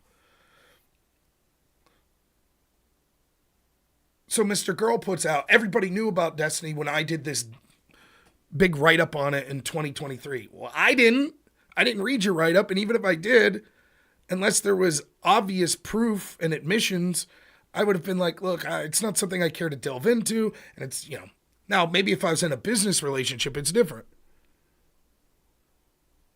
But to those that knew and believed the allegations and continued to work with Destiny, that's where the questions arise. And I'm not saying that's irredeemable, but if you've since changed your stance, as Pisco is saying publicly, I've canceled my projects with Destiny. Okay. Then how long did you know? I'm reading the tea leaves because I don't think Pisco was, I don't think he was clear with his answer on his video last night. But I think what he's saying is, I had no clue. I didn't know until the allegations came out publicly 2-3 days ago. And if that's the case, I don't think he did any wrong. You can't fault him for not knowing. Rob, there were rumors, blah, blah, blah. I don't know. People can make their own decision. But for me, I'm like, that's just rumors. But if you knew and believed, that's different. So if you just didn't know, I'm not going to hold you accountable for that. It's that simple. And that's my question to be. But it wasn't clear. It wasn't clear what Pisco was saying. Like he said something like very vague, like I knew of the leaks like when everyone else did, but yeah, that's it. That's all I knew. And I think he's referring to the original leaks. So I don't know. And the same could be said of anyone else that was involved with Destiny. If you legitimately didn't know, then you didn't know. I don't think you could blame, oh, but you knew Destiny's way. What about all the other screwed up shit that Destiny said in the past? Okay, then criticize them for that. But, and by the way, despite the fact people might think the opposite, I feel the same with Erudite. I still think there's questions that they need to answer because I'm sorry. I know human nature. If the project you're working on or your channel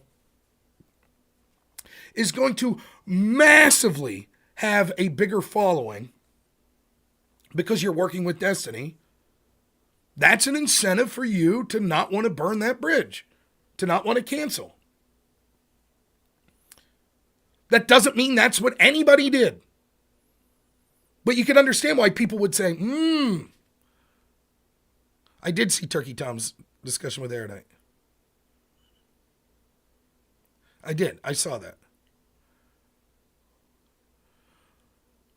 And if you worked with him and knew about this privately and now have canceled your working relationship with him since it's became public, then the most likely explanation is, oh, you were okay. You weren't willing to sacrifice your cash cow until it was made public, and now it's bad PR for you. So now you're distancing yourself. That doesn't mean that's true. There's all sorts of other explanations. Well, now I've heard more allegations. I was waiting to see if Destiny would put out a statement that it seemed, and I don't like what he put out. So, right, there's a litany of things you could say. The McAfee thing being active, I don't know. It's so weird. Could be AI, I don't know.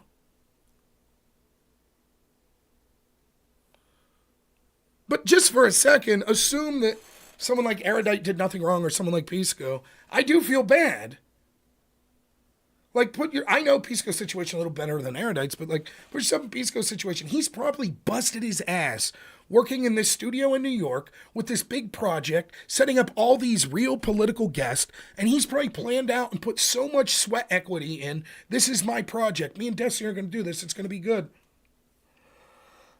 And then, done. Just like that. It's McAfee's wife trying to hawk a meme coin. Is that what it is? And if he didn't do anything wrong, you could imagine that would suck a lot. You know? So I'm not quick to jump on the blame game, but I do think that there are questions that should be answered, you know? And I'm not in any position to demand shit from anyone. You know, people don't owe me anything, so whatever. But that's how I feel. So that's it with that. So I'll probably let you guys go this evening. Hopefully tomorrow evening I'll be streaming, and it'll be about the Cenk versus Andrew Wilson debate.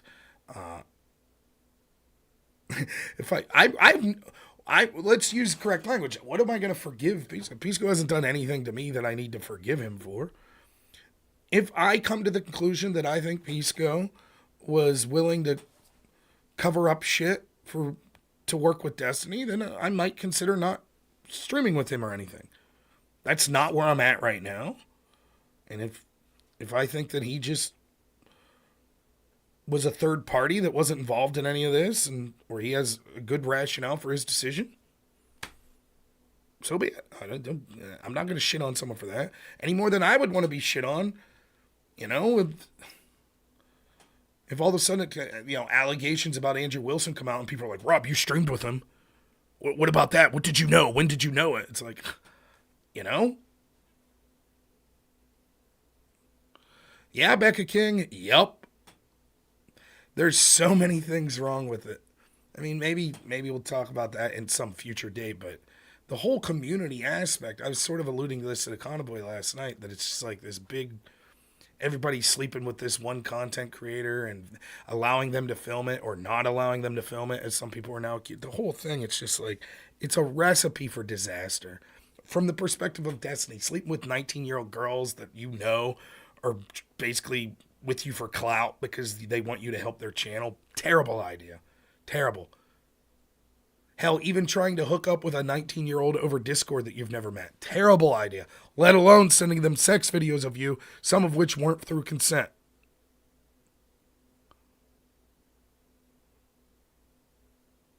There's so much about it that you're just like, one red flag after another, that you're just like, Jesus.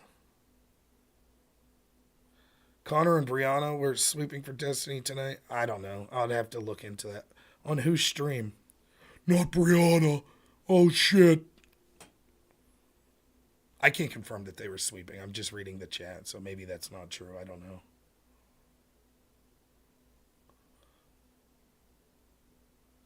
Well, there's two allegations, Becca. The allegation that's been admitted to is that Destiny recorded someone with their consent. So there was consent to record. But he did not have consent to send that video to a third party, and he did. That's bad. Then the second allegations from Cherry that are arising is people reached out to her and said, we have audio recording that it's clearly you in sex acts with Destiny. Did you consent to this? And she said, not only did I not consent to that being sent to people, I never consented to be recorded. That's worse. By the way, this is just the beginning. There are going to be, my guess is, more people that will accuse. Some of those people may be telling the truth. Some of those people may be lying, but do you like Brianna join the call?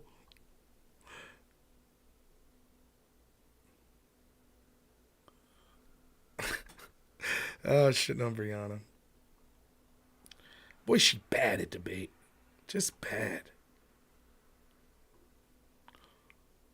You're talking about specifics. I'm not here to talk about specifics. Well, Ross Ulbricht put out a statement about being freed.